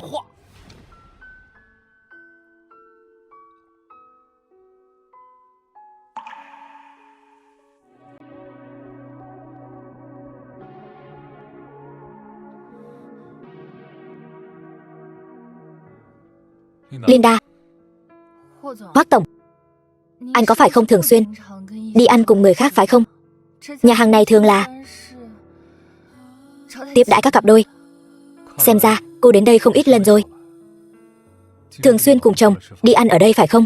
1-2 lần gì đó. Đã đến đây nhiều lần với người khác, vậy mà chỉ dẫn cô ấy đến đây 1-2 lần. Nếu để cô ấy thấy cảnh này, sẽ nghĩ thế nào? Là sẽ rất đau lòng hay là hết hy vọng? Linda, Hoác tổng, muộn thế này rồi, cô có muốn gọi điện cho chồng cô không? Chồng tôi, anh ấy chắc đang tăng ca. Dạo này sao anh ta cứ nhắc đến chồng tôi thế? Chẳng lẽ anh ta phát hiện ra gì rồi? Đang tăng ca? Cô không nghi ngờ gì sao? Không đâu, tôi rất tin tưởng anh ấy. Cho dù đàn ông trên toàn thế giới đều thay lòng, thì anh ấy cũng sẽ không. Thật ngốc. Anh ta mắng tôi làm gì? Tôi lại chọc giận anh ta chuyện gì nữa? Linda, thật sự là cô sao? Hoác tổng, hai người đây là ông chủ Ngụy, hai chúng tôi. Dũng ra, tôi tối nay ở khách sạn chăm sóc Hoác tổng, tôi sẽ không về nhà. Thôi xong, sắp lộ rồi. Hán Khanh, tôi có chuyện muốn nói với anh lại đây một chút. Xin phép Hoác tổng. Cô kéo tôi làm gì? Sếp ơi, tôi là Hoác Dục Chi, anh là chồng tôi. Lát nữa giúp tôi che giấu một chút. Cô bảo tôi lừa anh ta sao? Còn phải đóng giả làm chồng cô nữa. Chuyện này được không vậy? Tôi còn đang dẫn theo phụ nữ đây này. Vậy thì lát nữa anh cứ thẳng thừng bỏ tôi lại. Chuyện còn lại cứ giao cho tôi, yên tâm.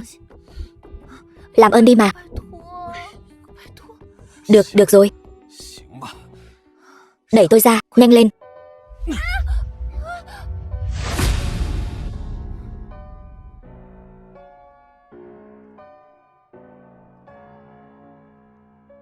Anh ta đối xử với cô như vậy rồi, cô còn cầu xin anh ta sẽ thay đổi. Cô đúng là tự làm tự chịu, đáng đời.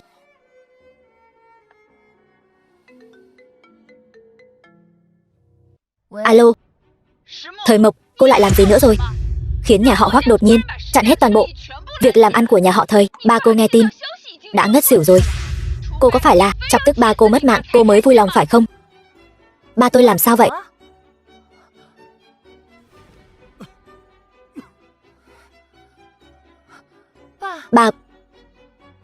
Ba tỉnh lại đi. Mộc, con đến rồi. Ba ơi, ba yên tâm, con sẽ đi cầu xin ông nội để ông hủy bỏ việc nhà họ Hoác đánh úp nhà họ Thời. Mộc, ba cứ tưởng con sẽ không giúp. Ba, như vậy thì công ty sẽ bán được giá tốt. Ba bán hết cổ phần đi, rồi an hưởng tuổi già. Thời Mộc, cô điên rồi sao? Sao cô có thể để ba cô bán công ty chứ? Cô còn là con gái nhà họ Thời nữa không? Lúc trước gả cho Hoác Dục Chi, nếu là Thiển Thiển thì nhà chúng ta đã sớm phất lên rồi. Thời Thiển Thiển, nếu cô ta thật sự có bản lĩnh đó thì Hoác Dục Chi có đuổi cô ta ra ngoài sao? Nhưng mà cô ta bản lĩnh quyến rũ đàn ông thì giống hệt gì Phương cách lẳng lơ đó đấy. Vệ Phương, sao bà lại đánh Mộc Mộc? Ba không sao chứ? Con không sao đâu ba, không sao đâu. Ba không sao. Con đi trước đi. Ba nói chuyện với dì con chút. Ba.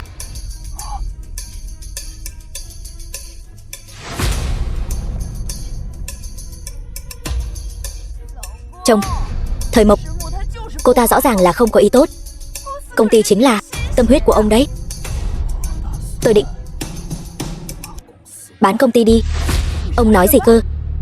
Tập đoàn Thời Thị có thể trụ được đến bây giờ hoàn toàn là nhờ Mộc Mộc nhẫn nhịn chịu đựng. Bây giờ tôi không thể làm khổ con bé nữa. Vất vả lắm mới chờ đến lúc ông đi đời. Sao có thể trơ mắt nhìn ông bán công ty đi được? Không được, không thể chờ đợi thêm nữa. Tài sản của nhà họ Thời nhất định phải thuộc về con trai tôi.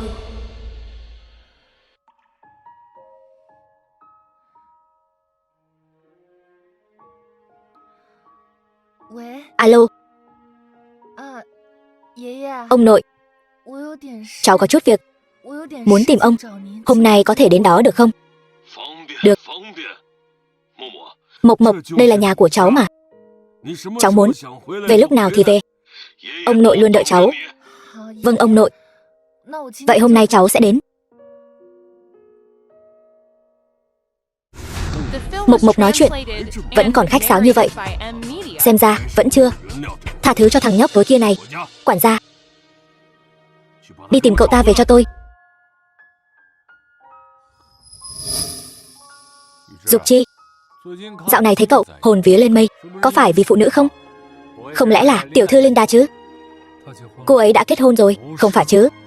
Cậu không thích ai 20 năm mãi mới thấy nở hoa. Không ngờ người cậu thích lại là vợ người ta.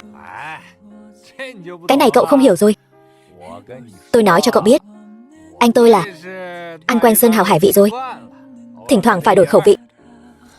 Nhìn cậu ta thất hồn lạc phách như vậy cũng chưa chắc là theo đuổi không thành đâu. Tổng tài, lão gia muốn anh về nhà một chuyến. Thằng nhóc thối, ông biết ngay là con vẫn chưa xin lỗi Mộc Mộc. Tối nay Mộc Mộc sẽ đến, con nhất định phải dỗ dành nó vui vẻ đấy. Nước này, ông nội, ông bỏ thuốc cho con sao? Tối nay lão già này phải nhường chỗ cho hai đứa. Còn ông thì ngồi chờ bế chắc thôi. Ông nội sao ông?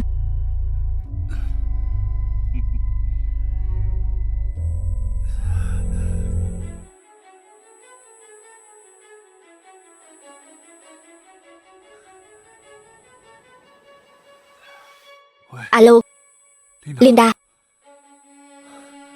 tôi đang ở Ngự Cảnh Uyển, mau tới cứu tôi.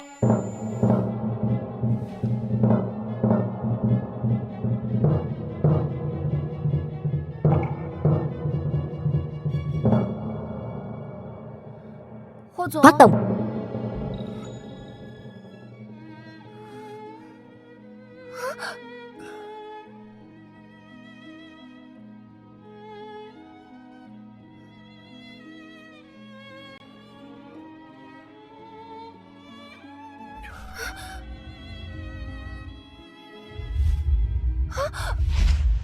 Linda,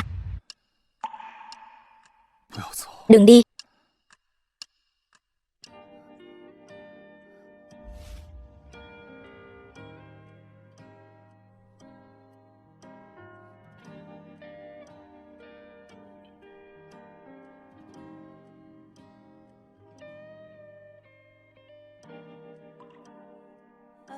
Chẳng lẽ đây là do ông nội sắp đặt? Nhưng như vậy anh có phải sẽ càng ghét tôi hơn không? Linda, đừng đi. Chẳng lẽ anh ấy thích không được Thời Mộc? Hai người sắp ly hôn rồi, đừng ôm ấp ảo tưởng viển vông nữa.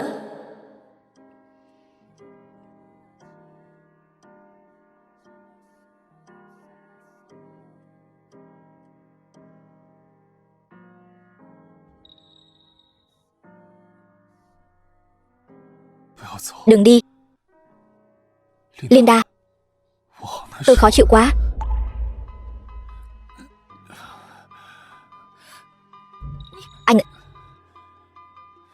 Anh sốt rồi. Tôi đưa anh đi bệnh viện. Nhanh. Anh ấy mang trên lưng vết thương nặng như vậy mà còn uống thuốc này.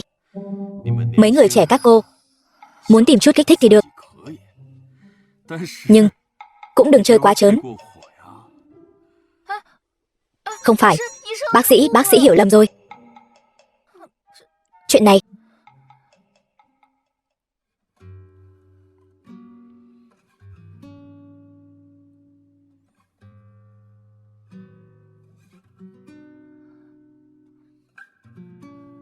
đợi hợp tác kết thúc, tôi sẽ kể hết mọi chuyện cho anh. Đến lúc đó, mọi chuyện sẽ kết thúc.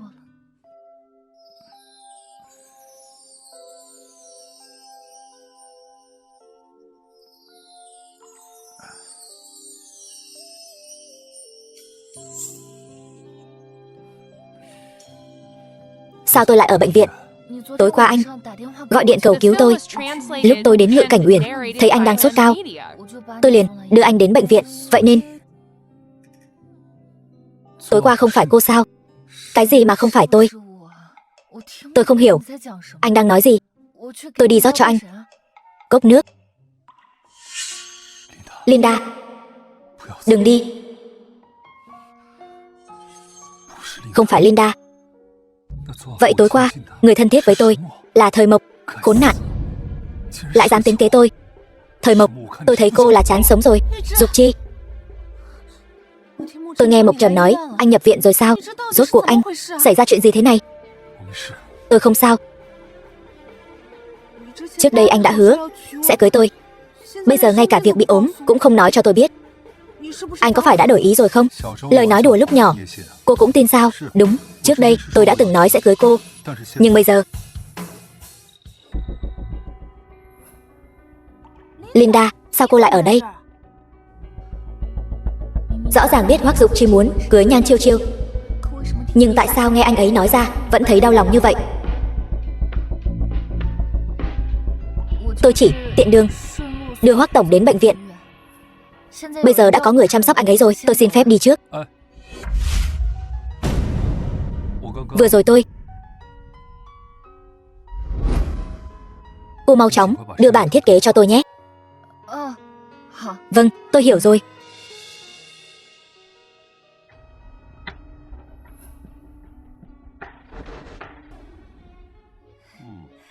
Thăng ca, thật không ngờ lại có thể gặp anh trong bữa tiệc của Chiêu Chiêu tỷ.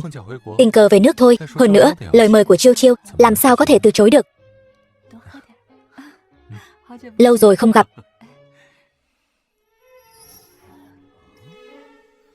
Linda, loại tiệc tùng này, loại người như cô cũng đến được sao? Ăn mặc loè loẹt như vậy, hôm nay lại định quyến rũ ai đây? Dục Chi ca chỉ chơi đùa với cô thôi. Cô đừng tưởng anh ấy coi trọng cô, loại hàng không ra gì này chứ. Đây chính là Linda sao? Nghe nói cô ta vì muốn quyến rũ Hoắc tổng còn hạ thuốc người ta nữa. Thật là không biết xấu hổ.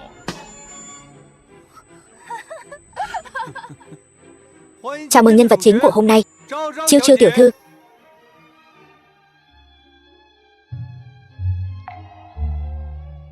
Linda, thấy chưa? Chị tôi và Dục Chi ca mới là trời sinh một cặp. Cô chỉ là một tên hề nhảy nhót thôi. Tiểu Nguyệt, chuyện này đã qua rồi. Tôi đã tha thứ cho cô ấy rồi, phải không, Linda tiểu thư? Chiêu Chiêu tiểu thư đã nói vậy rồi. Xem ra chuyện Linda làm tiểu tam là thật rồi. Chiêu Chiêu tỷ thật là tốt bụng. Nếu tôi gặp loại đàn bà này, tôi đã sớm cho một bạt tai đánh nát mặt cô ta rồi.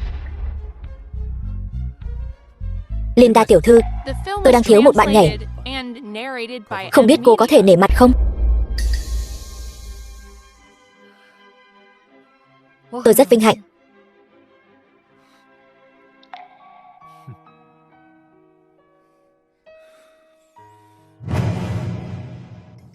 Chiêu Chiêu, cùng cô tham gia bữa tiệc, đây là lần đầu tiên, cũng là lần cuối cùng. Sau này chúng ta vẫn nên giữ khoảng cách. Dục Chi. Linda, tất cả là tại cô. Tối nay tôi nhất định sẽ cho cô thân bại danh liệt. Thẩm tổng, chuyện hôm nay cảm ơn anh. Vậy tôi còn có việc, xin phép đi trước. Linda tiểu thư, tôi đã giúp cô một việc lớn như vậy, sao cô lại cảm ơn qua loa thế? Thẩm tổng, anh buông tôi ra. Linda tiểu thư, hai chị em nhà họ Nhan tìm cô gây sự đều là tại Hoắc Dục Chi. Chỉ cần cô chịu chơi đùa với tôi, họ sẽ từ bỏ ý định này. Hơn nữa, Hoắc Dục Chi thấy cô và tôi thân mật như vậy cũng sẽ không tiếp tục dây dưa với cô nữa. Một mũi tên trúng hai đích, không tốt sao? Anh buông ra. Thẩm tổng, chuyện của tôi và Hoắc Dục Chi không liên quan đến anh. Hôm nay cảm ơn anh đã giúp tôi, nhưng những chuyện khác thì không cần anh bận tâm.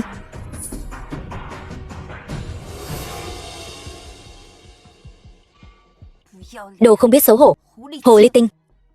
Quyến rũ Dục Chi ca xong lại quyến rũ Thăng ca. Thứ tôi bảo cô chuẩn bị đã xong chưa? Chuẩn bị xong từ lâu rồi. Tối nay cứ chờ xem kịch hay đi. Tiểu thư, cần rượu không? Cảm ơn nhé.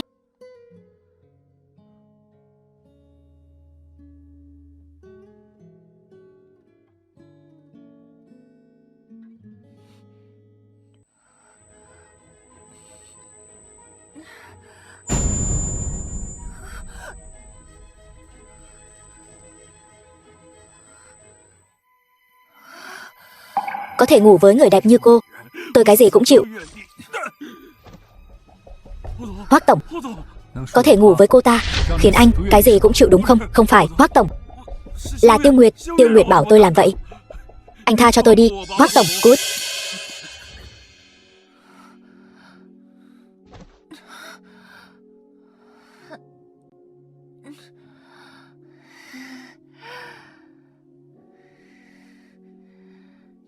Đẹp trai quá.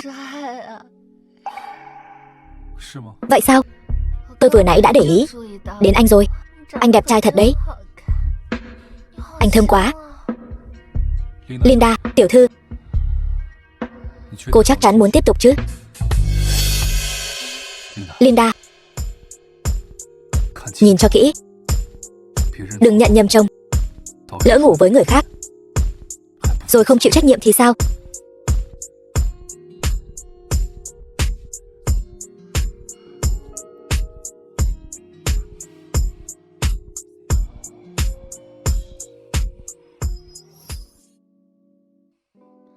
Chồng ơi, không muốn nữa. Mai hỏi lại. Ý cô ấy vậy. Nếu cô ấy đồng ý ly hôn với thằng cặn bã kia, tôi cũng không phải là không thể cưới cô ấy.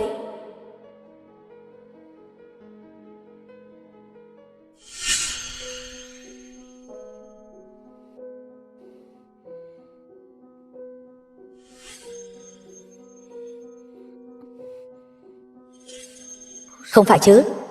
Hôm qua tôi lại lên giường với Hoắc Dục Chi rồi.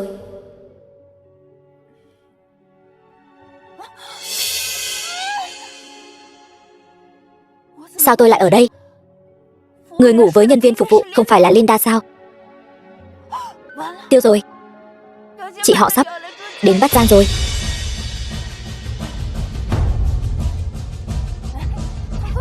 Nhanh lên, Linda. Bắt Giang tại trận.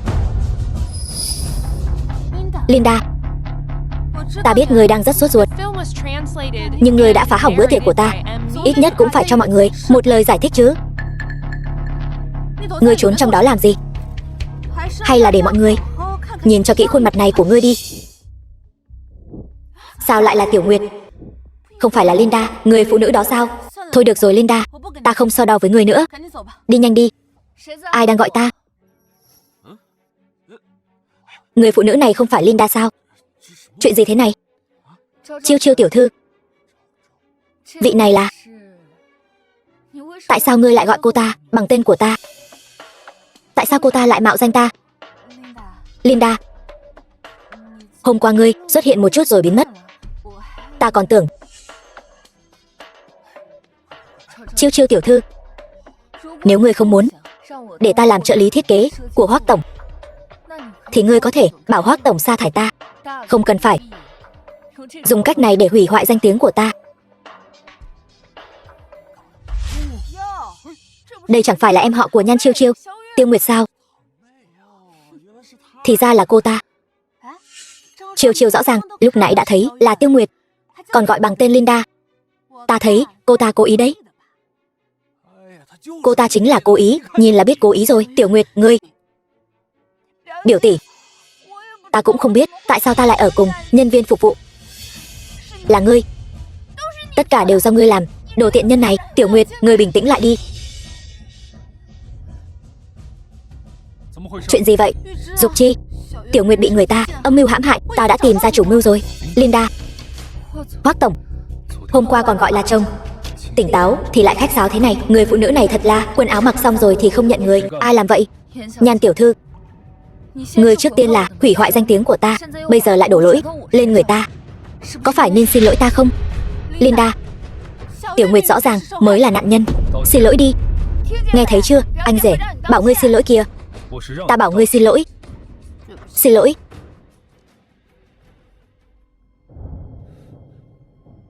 Chuyện nhỏ thế này mà cũng không làm được, thật mất mặt cho Nhan gia. Đều tại ngươi. Con tiện nhân này, ta tuyệt đối sẽ không tha cho ngươi. Hoắc tổng, tôi mang cơm đến cho anh. Hoắc tổng, em có thai rồi sao? Của ai? Hoắc tổng, tôi muốn hỏi anh một chút. Nếu anh rất ghét vợ mình, lại đang ly hôn với cô ấy, mà cô ấy có thai, thì ra là của chồng cô ta, vậy tôi sẽ bắt cô ta bỏ con. Quả nhiên là vậy. Hoắc tổng, tôi sẽ sớm giao bản thiết kế cho anh. Tôi có việc đi trước.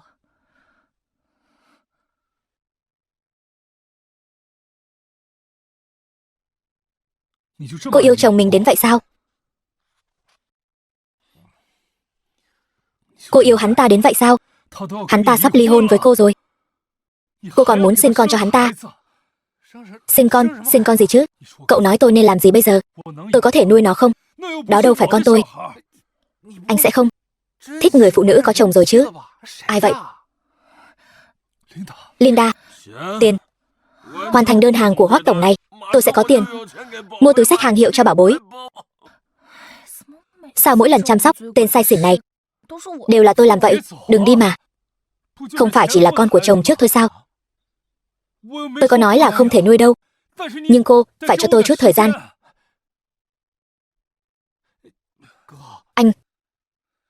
Anh sẽ không thích Linda chứ? Linda còn đang mang thai con của chồng trước nữa.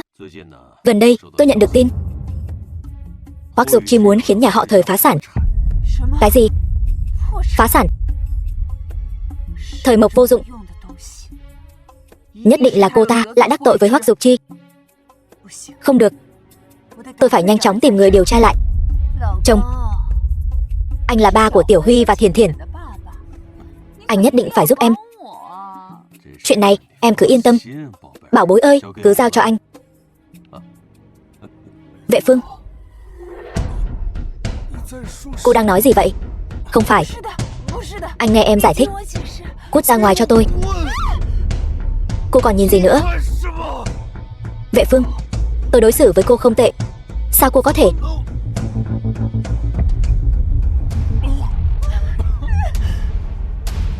Mẹ, sao vậy? Tiểu Huy, ông ta phát hiện ra con và Thiền Thiền không phải con của ông ta. Nếu để ông ta tỉnh lại, chúng ta đều tiêu đời. Sợ gì chứ? Ông ta chỉ có một đứa con gái là Thời Mộc.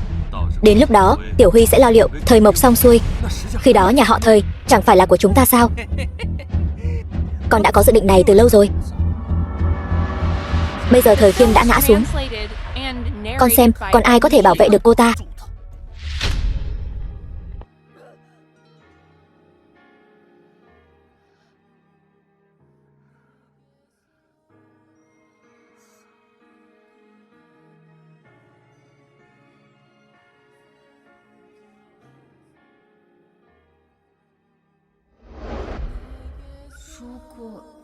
Nếu anh rất ghét vợ mình và đang ly hôn với cô ấy có thai, thì tôi sẽ bắt cô ấy bỏ con. Mẹ phải làm sao với con bây giờ đây?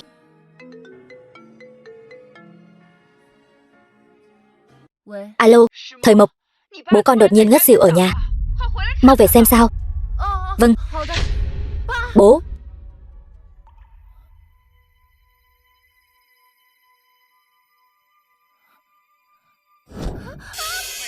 Anh buông ra. Thời Huy, bố xảy ra chuyện rồi, anh không giả vờ nữa phải không? Còn giả vờ nữa sao? Chơi bời đến mức phải vào bệnh viện phụ khoa rồi, còn ở đây giả nai. Tôi chơi với cô là nể mặt cô đấy, biết không?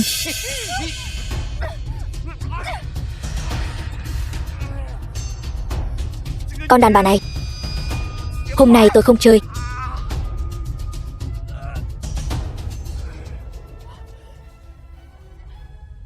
Tiểu Huy, cô đã làm gì với Tiểu Huy vậy? Cô dám đánh tôi? Tôi mang thai con của Hoắc Dục Chi. Sao có thể? Hoắc Dục Chi ghét cô như vậy, sao có thể chạm vào cô chứ? Bà có thể không tin, nhưng nếu hôm nay bà động vào tôi, chính là động vào con của Hoắc Dục Chi, động vào chất của ông Hoắc. Bà hãy suy nghĩ cho kỹ, hậu quả này bà gánh nổi không? Thay vì tự đào mồ chôn mình ở đây,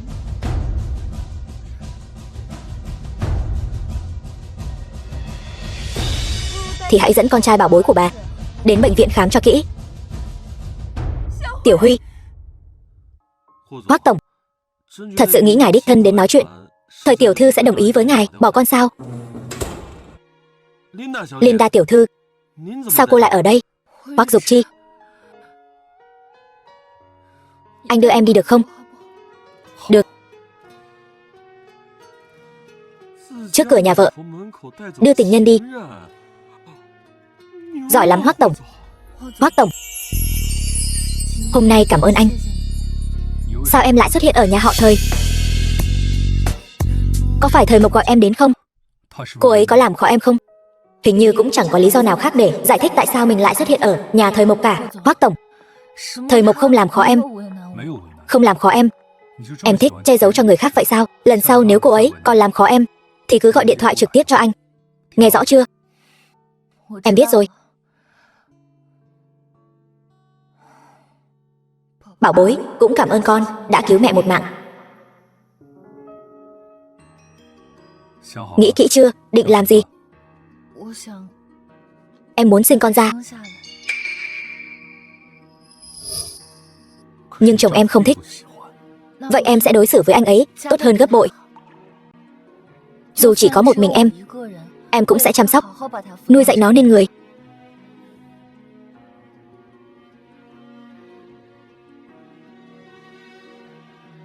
Thật ra anh cũng có thể không bận tâm.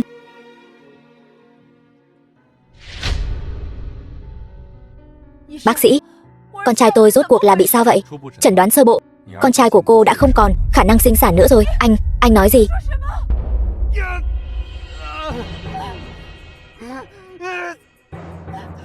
Tiểu Huy, Thời Mộc đâu? Con phải lấy mạng cô ta. Được rồi, Tiểu Huy, mẹ giúp con. Mẹ giúp con. Chuyện của Thời Mộc để vài ngày nữa rồi tính. Bây giờ quan trọng nhất là Thời Khiêm không thể tỉnh lại. Nhưng Thời Mộc lại mang thai con của Hoắc Dục Chi. Thật sự để cô ta sinh ra, Hoắc gia sẽ không khoanh tay đứng nhìn đâu. Các người đang nói gì vậy?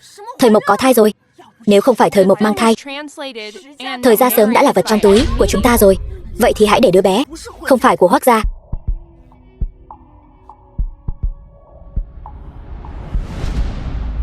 Chị, đừng trách em nhẫn tâm. Hoắc tổng sẽ không định đổ vỏ chứ? Đây chính là sức hút của tình yêu. Chuyện của Thời gia xử lý thế nào rồi? Việc mua lại đã gần hoàn tất rồi. Thời gia hiện tại đang chuyển nhượng tài sản. Thời Mộc còn có bản lĩnh này sao? Không phải, là mẹ kế của cô ta, Vệ Phương. Nếu chúng ta không ra tay nữa, Thời Mộc e rằng một đồng cũng không lấy được.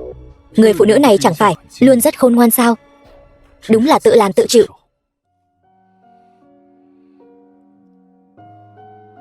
Em tỉnh rồi sao?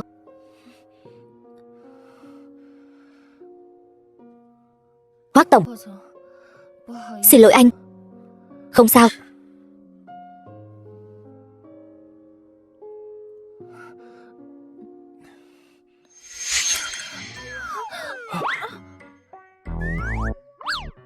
Dục Chi. Hoắc tổng, tôi không cố ý, xin lỗi. Dục Chi anh. Hai người đang làm gì vậy? Nhan tiểu thư, cô hiểu lầm rồi.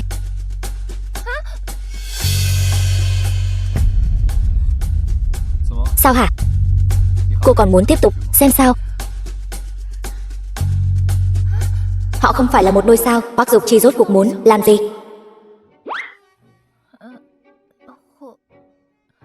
Hoắc tổng, cô ấy đi rồi.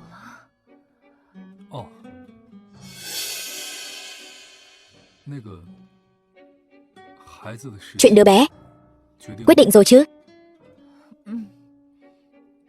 Đi thôi. Chị họ, chẳng phải chị lên đưa cơm cho anh rể sao? Sao xuống nhanh vậy? Chị nhất định phải xử con nhỏ Thời Mộc đó. Thân phận Hoắc phu nhân chỉ có thể là của chị. Chị họ, em vừa thấy một bài đăng là về Thời Mộc. Người phụ nữ Thời Mộc này quả nhiên không đơn giản. Lần này là chắc chắn tin tức của cô ta rồi. Vậy đứa bé trong bụng cô ta chính là đồ con hoang. Tôi xem lần này Hoắc lão gia còn che chở cô ta kiểu gì nữa. Thai nhi rất khỏe mạnh, bây giờ đã 2 tháng rồi. 2 tháng trước, chẳng phải Hoắc Dục Chi mới về nước lần đó sao? Chẳng lẽ thuốc tránh thai hết hạn rồi?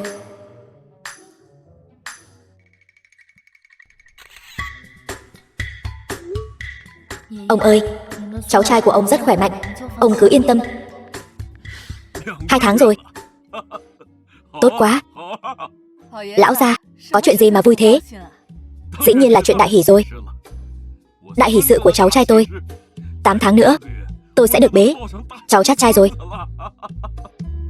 Không được, tôi phải đi báo cho mọi người biết đã, để mọi người cùng vui. Dục Chi, 2 tháng trước con mới về nước. Gặp Thời Mộc khi nào vậy? Hay cho cái đầu danh con dám lừa ông. Bà sắp được làm ông ngoại rồi, bà có biết không? Nhất định phải tỉnh lại. Con còn đang đợi bà đặt tên cho nó đấy. Bà có nghe thấy con nói không? Khương phu nhân, sao bà lại đến đây? Không biết xấu hổ, dám gài bẫy Dục Chi, còn muốn nó chịu trách nhiệm nữa. Cô thật sự coi nhà họ Hoắc chúng tôi là nơi ăn trực sao? Bà có ý gì? Còn giả vờ nữa. 2 tháng trước Dục Chi căn bản chưa từng chạm vào cô. Đứa bé trong bụng là của ai? Từ đâu mà có? Không nói phải không? Bây giờ lập tức đến bệnh viện.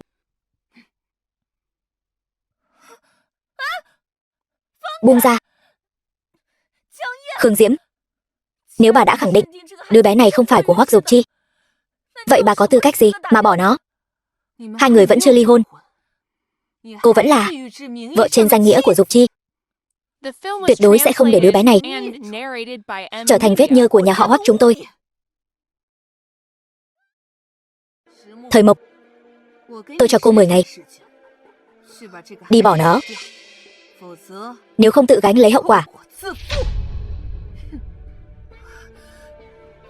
Thì ra cái thai cô đang mang căn bản không phải con của Hoắc Dục Chi. Thời Mộc, tôi xem lần này còn ai có thể bảo vệ cô. Mộc Mộc, không được. Bây giờ việc cấp bách là không thể để Thời Khiêm tỉnh lại. Hiện tại Thời Mộc đã mất, chỗ dựa là nhà họ Hoắc, phải ra tay mạnh bạo thôi.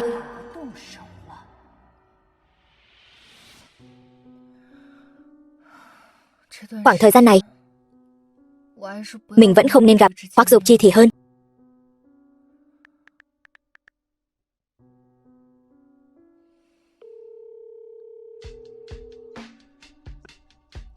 Alo, Ông chủ, thiết kế Ngự Cảnh Uyển chỉ còn phần hoàn thiện thôi. Nếu không thì ông tìm người khác thay tôi được không? Linda, cô sao vậy? Tôi hơi khó chịu trong người. Làm ơn đi mà. Được, cô nghỉ ngơi cho khỏe đi. Cảm ơn sếp.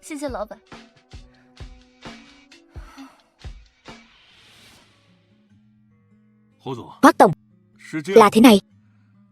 Linda cô ấy xin nghỉ phép. Bây giờ tôi thay cô ấy hoàn thành thiết kế tiếp theo của Ngự Cảnh Uyển. Ngồi đi Ngụy tổng. Vừa đúng lúc có việc gấp. Muốn hỏi một chút. Ngụy tổng, lần gần nhất anh và Linda ân ái là khi nào vậy? Sếp, tôi lừa Hoắc Dục Chi rằng anh là chồng tôi. Linda, cô thật sự đã đào cho tôi một cái hố lớn. Chuyện gì thế này? Xem ra Hoắc Dục Chi có tình cảm với Linda. Nếu mình nói sai thì hôm nay còn sống mà ra khỏi đây được không? Thật không giấu gì anh, tôi và Linda đã rất lâu rồi không làm chuyện đó. Rất lâu là bao lâu? 1 năm. Anh chắc chắn là 1 năm. Cũng có thể lâu hơn. Nếu Ngụy Dũng ra 1 năm không chạm vào cô ấy thì chứng tỏ đứa con của cô ấy có thể là của mình.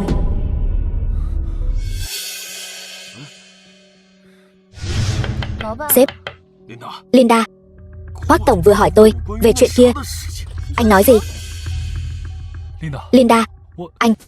Tóm lại, tôi sợ chọc giận anh ta nên mới lừa Hoắc Dục Chi rằng chúng ta đã hơn 1 năm không làm chuyện đó. Cô đừng để lộ nhé. Hoắc tổng, sao anh lại đến đây? Lừa tôi. Đừng để lộ. Cô với Ngụy Dũng ra thật là có một cặp đấy. Lừa tôi xoay vòng vòng. Hoắc tổng, không phải như anh nghe đâu. Ý của anh ta là ban đầu giả vờ đáng thương để tiếp cận tôi, vậy mà lại trở mặt không nhận người. Bây giờ lại cùng chồng cô lừa tôi. Linda, cô rốt cuộc muốn làm gì? Thấy tôi bị lừa, cô rất đắc ý phải không? Tôi thấy cô đúng là đáng đời. Hợp đồng của chúng ta chấm dứt tại đây, nhưng tiền tôi sẽ trả. Từ giờ trở đi, tôi không muốn dính dáng gì đến cô nữa. Nếu vậy thì càng tốt chứ sao? Được.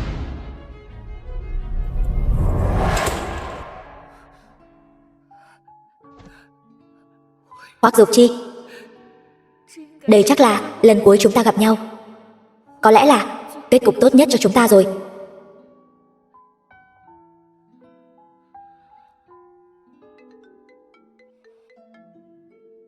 Vệ Phương.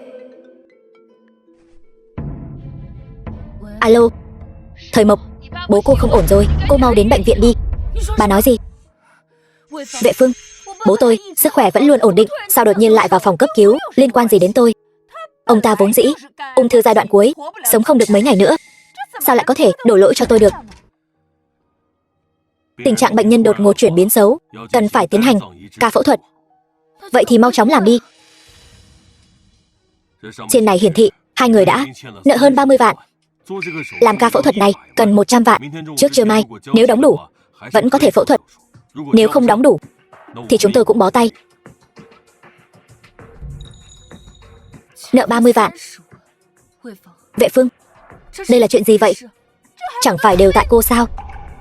Nếu không phải cô chọc giận nhà họ Hoắc, tập đoàn Hoắc Thị sẽ ép chúng ta đến mức sắp phá sản sao? Vệ Phương, bà bớt nói nhảm đi. Nhà họ Thời tôi dù có phá sản, sao lại không có nổi hơn 100 vạn chứ? Tiền tôi đưa cho bà đâu? Chỉ ngồi nói mà không cảm nhận được nỗi khổ. Tình hình tài chính của công ty cô có rõ không? Chỉ từng này tiền cô đưa còn chưa đủ bù lỗ đâu. Lấy đâu ra còn dư được? Vệ Phương, không có tiền chữa bệnh cho ba tôi, lại có tiền mua bộ trang sức mới nhất. Độc ác thật. Thời Mộc, cô có sức chỉ trích tôi thì chi bằng nghĩ cách kiếm tiền đi. Mẹ, sao mẹ lại để cô ta đi? Chỉ dựa vào cô ta, trước trưa mai muốn gom đủ 130 vạn, chẳng phải nằm mơ giữa ban ngày sao? Thời Khiêm lần này nhất định tiêu đời chắc. Ông chủ, tôi đang rất cần tiền. Ông có thể cho tôi vay ít tiền được không? Cần bao nhiêu cứ nói. Tôi chỉ có 30 vạn trong tay. Tôi còn cần 100 vạn nữa. 100 vạn. Linda, công ty chúng ta, cô cũng biết mà, vừa mới có chút khởi sắc. Hơn nữa tiền của Hoắc Dục Chi vẫn chưa tới tài khoản. Lấy đâu ra từng ấy tiền chứ? Chỉ có thể bán công ty thôi. Không kịp nữa rồi. Để tôi nghĩ cách khác.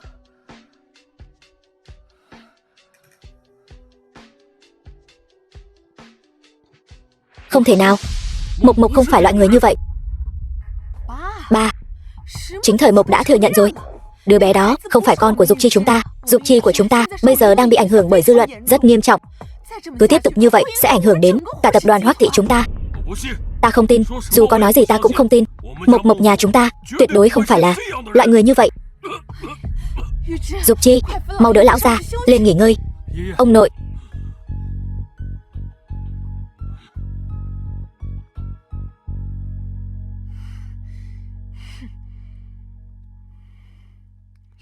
Ông nội, ông từ từ thôi.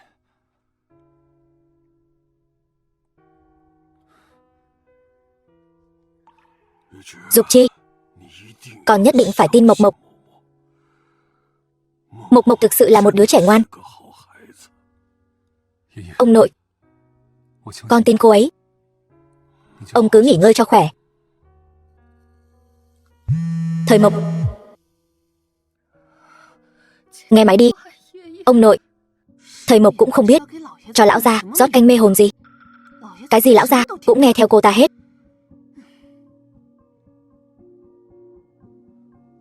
Phu nhân, Thời Mộc tiểu thư đang ở ngoài nói là muốn gặp lão gia. Không gặp.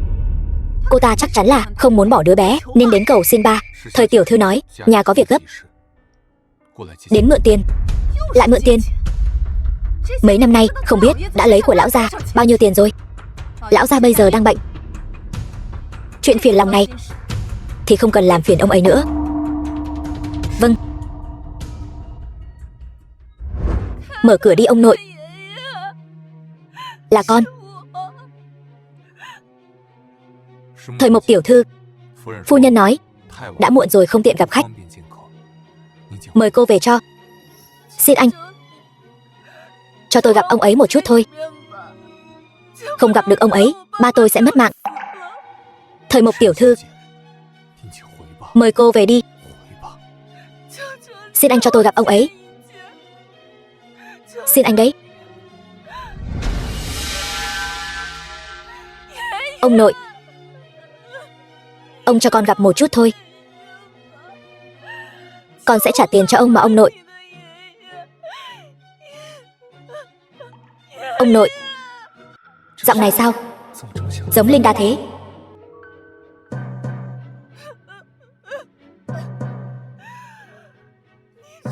Ông ra đây đi ông nội. Dục Chi, con đi đâu vậy? Cái con Thời Mộc này lại đến xin tiền rồi. Con nhất định đừng để cô ta nhìn thấy con. Nếu không cô ta lại bám giết lấy con. Con về phòng đi, mẹ sẽ xử lý chuyện này. Hóa ra là Thời Mộc. Được.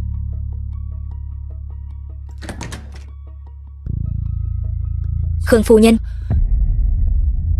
Khương phu nhân ơi, bà cho tôi gặp ông nội được không? Khiến nhà họ Hoắc chúng tôi bị sỉ nhục. Còn dám đến xin tiền ông nội.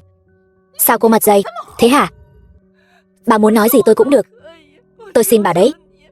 Cho tôi mượn 100 vạn thôi, tôi xin bà đấy. Cô cứ như vậy lừa tiền ông nội đấy sao? Tôi không phải lão gia, tôi sẽ không bị cô lừa đâu. Nhà họ Hoắc chúng tôi cũng sẽ không cho cô một đồng nào nữa. Lão gia hiện giờ vẫn còn đang tức giận và ốm. Nếu cô còn chút lương tâm thì cút đi cho tôi. Không được, ba vẫn đang đợi mình. Mình không thể bỏ cuộc.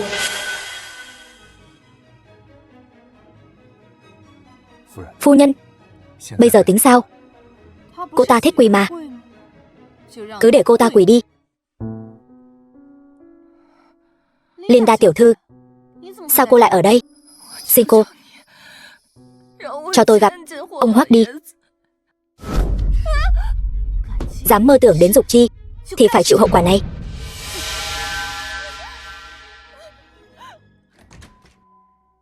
Chiêu Chiêu sao?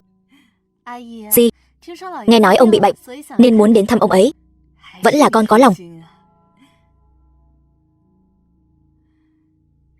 Lâu ngày mới biết lòng người mà. Dục Chi và lão gia sớm muộn gì cũng sẽ thấy con. Chấp nhận con. Ở bên ngoài, Thời Mộc không làm khó con chứ? Thời Mộc? Thời Mộc là ai? Thời Mộc này vì tiền quỳ ngoài đó cả đêm, con không thấy sao? Kia chẳng phải là Linda sao? Linda? Lẽ nào Thời Mộc là Linda? Linda là Thời Mộc? Linda nào?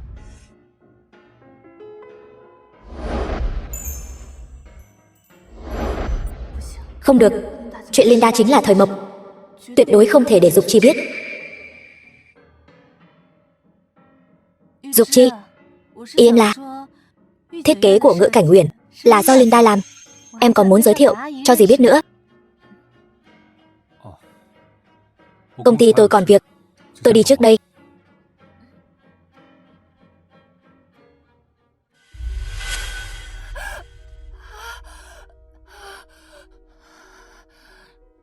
Hoắc tổng, cuộc họp hôm nay bị hủy.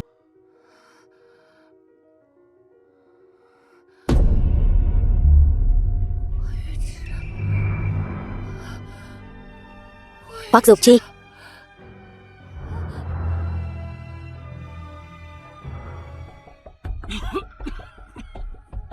Lão gia, ông thấy thế nào rồi? Bệnh cũ thôi, không sao. Phải rồi, Khương Diễm không làm khó Mộc Mộc chứ? Tối qua Thời Mộc tiểu thư có đến.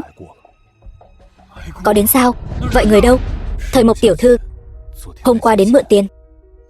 Phu nhân không cho cô ấy vào. Cô ấy quỳ ở cửa cả đêm. Không biết bây giờ còn ở đó không? Ngươi nói cái gì? Đi, mau đi. Mộc Mộc, Mộc Mộc, quản gia, mau đỡ cô ấy vào nhà. Được. Đáng lẽ năm xưa không nên để con bé gả cho Dục Chi. Một cô gái tốt như vậy bị hủy hoại thành ra thế này. Mộc Mộc, ba con, có một ca phẫu thuật khẩn cấp cần phải làm. Ông có thể cho con mượn 100 vạn được không? Con nhất định sẽ trả lại cho ông. Xem con bé này nói kìa. Mượn với không mượn gì chứ. Ông sẽ chuyển cho con 100 vạn ngay đây. Yên tâm đi. Cuối cùng ba cũng được cứu rồi. Thời Mộc tiểu thư, điện thoại của cô. Bác sĩ Phùng. Alo.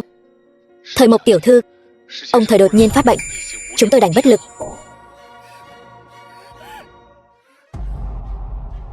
Vệ Phương, ba tôi đâu? Ba cô đã được đưa đi hỏa táng rồi. Cô tự mình không xoay được tiền thì không thể trách ai được. Tôi còn chưa gặp ông ấy. Lần cuối bà đã đưa ông ấy đi hỏa táng. Tôi là vợ ông ấy, đương nhiên là tôi quyết định. Nhưng nếu cô muốn gặp ông ấy lần cuối cũng không phải là không được. Chuyển hết tất cả cổ phần và tài sản đứng tên cô sang tên tôi và ly hôn với Hoắc Dục Chi. Tôi sẽ bảo người hỏa táng làm chậm lại một chút để cô gặp ông ấy lần cuối. Vệ Phương, Thời Mộc, cô đừng có giả vờ thanh cao với tôi. Ba cô mất rồi, Hoắc Dục Chi cũng không cần cô nữa. Cô ngoài nghe lời tôi ra thì còn cách nào khác. Đừng có không biết điều.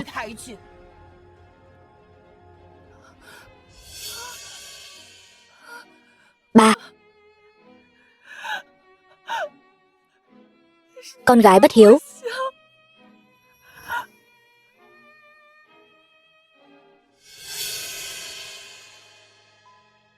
Dục Chi, anh đã làm việc lâu rồi, nghỉ ngơi một chút đi. Linda, con Thời Mộc này đúng là âm hồn bất tán. Vậy thì hãy cắt đứt hoàn toàn ý nghĩ của cô ta.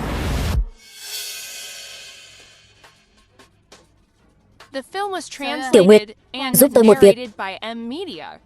Việc gì vậy, chị? Đứa bé trong bụng Thời Mộc tuyệt đối không thể giữ lại. Biết rồi.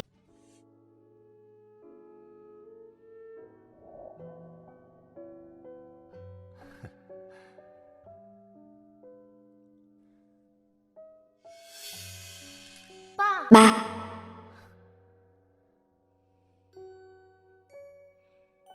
Mộc Mộc, đây là tiền học phí, con cầm lấy. Ba mới về nhà đã phải đi rồi sao? Đồ ngốc, ba phải đi làm chứ. Con ăn cơm đi nhé.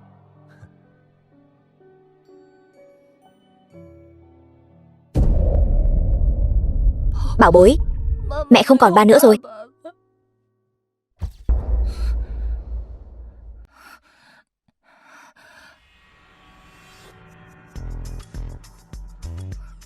Cô chính là Thời Mộc. Các người là ai? Muốn trách thì trách cô, đã đắc tội với Hoắc tổng.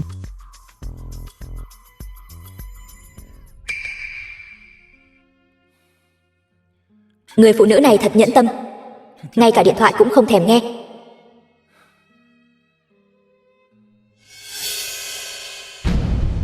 Linda, Linda, Linda, cô sao rồi? Cứu tôi với. Vị tiểu thư này cơ thể suy nhược, lại bị đánh đập. Đứa bé e rằng không giữ được. Người lớn phải được đảm bảo an toàn. Được.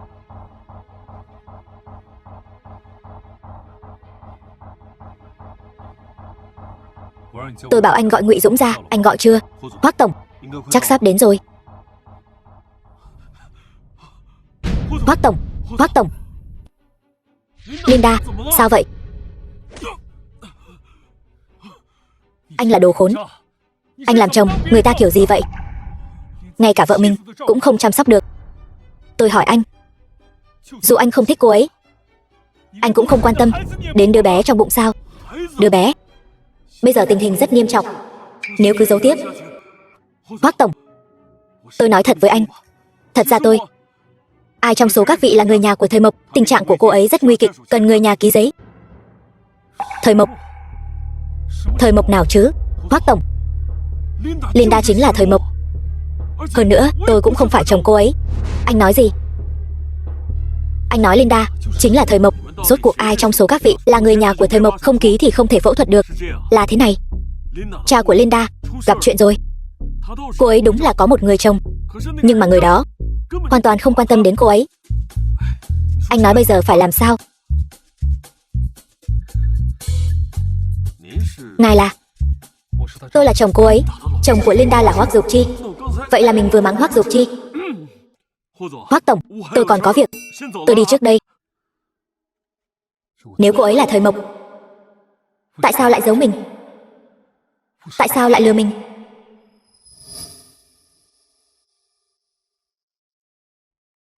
Bệnh nhân đã thoát khỏi nguy hiểm, con cũng đã giữ được. Tuy nhiên, trong tình trạng cơ thể người mẹ yếu ớt như vậy, giữ được đứa bé 2 tháng tuổi cũng coi như là kỳ tích rồi. 2 tháng. Hoắc tổng, anh còn nhớ không, là chúng ta đúng lúc về nước.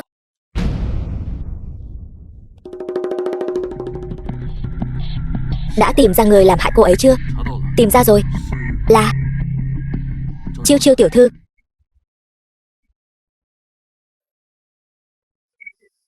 Tôi về nhà một chuyến, giúp tôi chăm sóc cô ấy.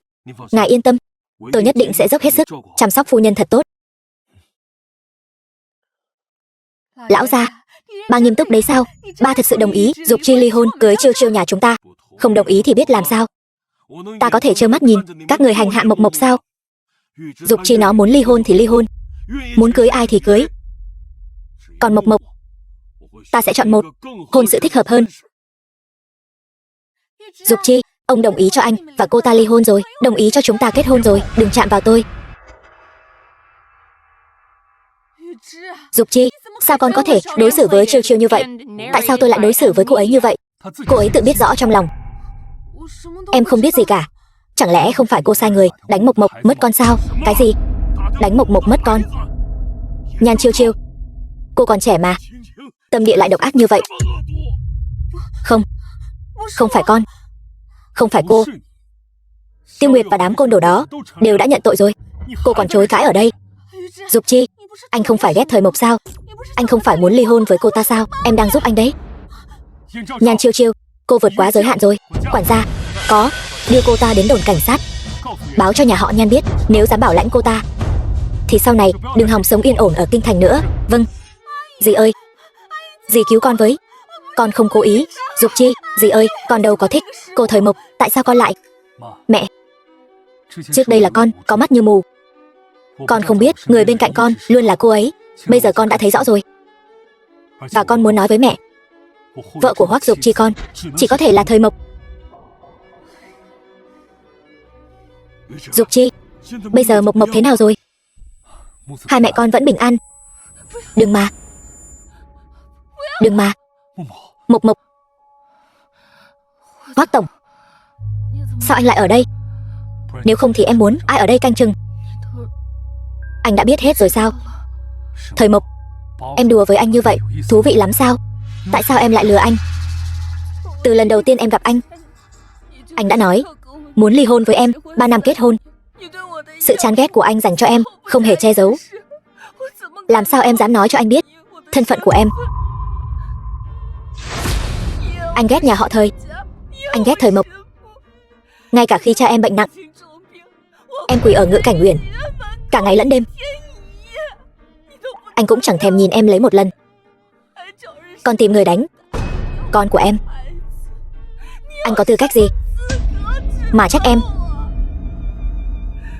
Con vẫn còn sống, con vẫn còn sống. Vậy anh đến đây là để đích thân giám sát tôi. Là anh có lỗi với em. Nếu anh sớm một chút nhận ra em, biết em là Thời Mộc, anh tuyệt đối sẽ không để em phải chịu uất ức. Hoắc Dục Chi, từ khoảnh khắc cha tôi mất, chúng ta đã không thể nào được nữa rồi. Nếu anh nói với em cha em vẫn còn sống thì sao? Anh nói gì? Bên Thời Mộc sao vẫn chưa có động tĩnh gì? Chẳng lẽ cô ta thật sự bằng lòng vì cổ phần và tài sản mà vĩnh viễn không gặp cha mình sao? Mẹ, ba vẫn còn sống.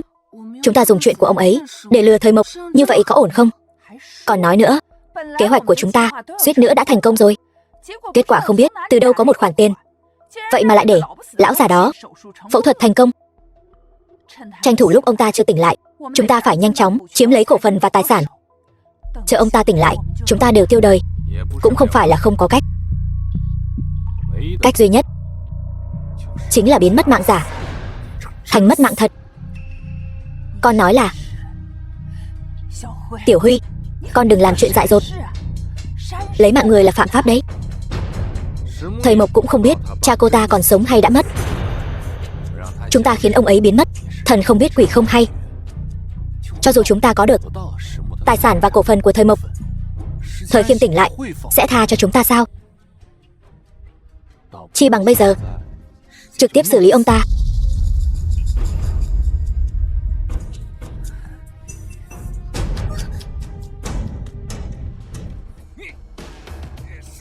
Thời Huy. Cha, Thời Mộc, sao ngươi tìm được nơi này? Hay quá. Cha vẫn còn sống. Vệ Phương, cha ta đối đãi ngươi không tệ. Tại sao ngươi lại đối xử với ông ấy như vậy? Đối đãi ta không tệ sao? Ta theo ông ấy bao nhiêu năm, ông ấy chỉ cho ta 10% cổ phần. Tiểu Huy và Thiển Thiển lại không có một xu nào. Còn ngươi, ông ấy vung tay lên là cho ngươi 30%. Dựa vào đâu chứ? Dựa vào đâu? Cha và mẹ ta từng bước đi đến ngày hôm nay. Còn ngươi vốn dĩ là ngồi mắt ăn bát vàng. Ngươi nhận được đã đủ nhiều rồi. Ngươi còn muốn gì nữa? Đối với ngươi, ta không còn gì để nói. Cảnh sát sắp đến rồi. Những lời còn lại cứ để nói với cảnh sát đi. Sao lại như vậy? Tiểu Huy, phải làm sao bây giờ? Mẹ không muốn ngồi tù. Mẹ, dù sao bây giờ thân thể con tàn phế rồi. thả xuống mổ cho xong. Thời Mộc, dù sao ta cũng khó thoát. Chi bằng cùng xuống địa ngục đi.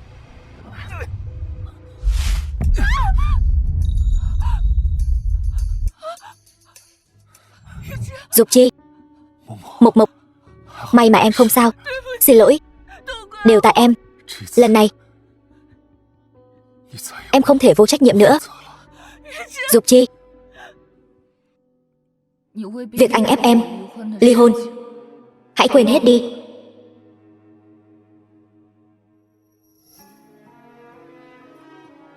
Đó là bởi vì lúc đó chúng ta chưa thân thiết. Khi anh biết Linda và Thời Mộc là cùng một người, anh thừa nhận anh đối với người vợ 3 năm không gặp có thái độ không tốt. Nhưng thực ra anh đã thích em từ lâu rồi, đã thích Linda từ lâu rồi. Anh thậm chí còn ghen với Ngụy Dũng gia. Là anh mãi mà không nhận ra lòng mình, mới để em đợi ta lâu như vậy. Hôm nay sao anh nghiêm túc thế?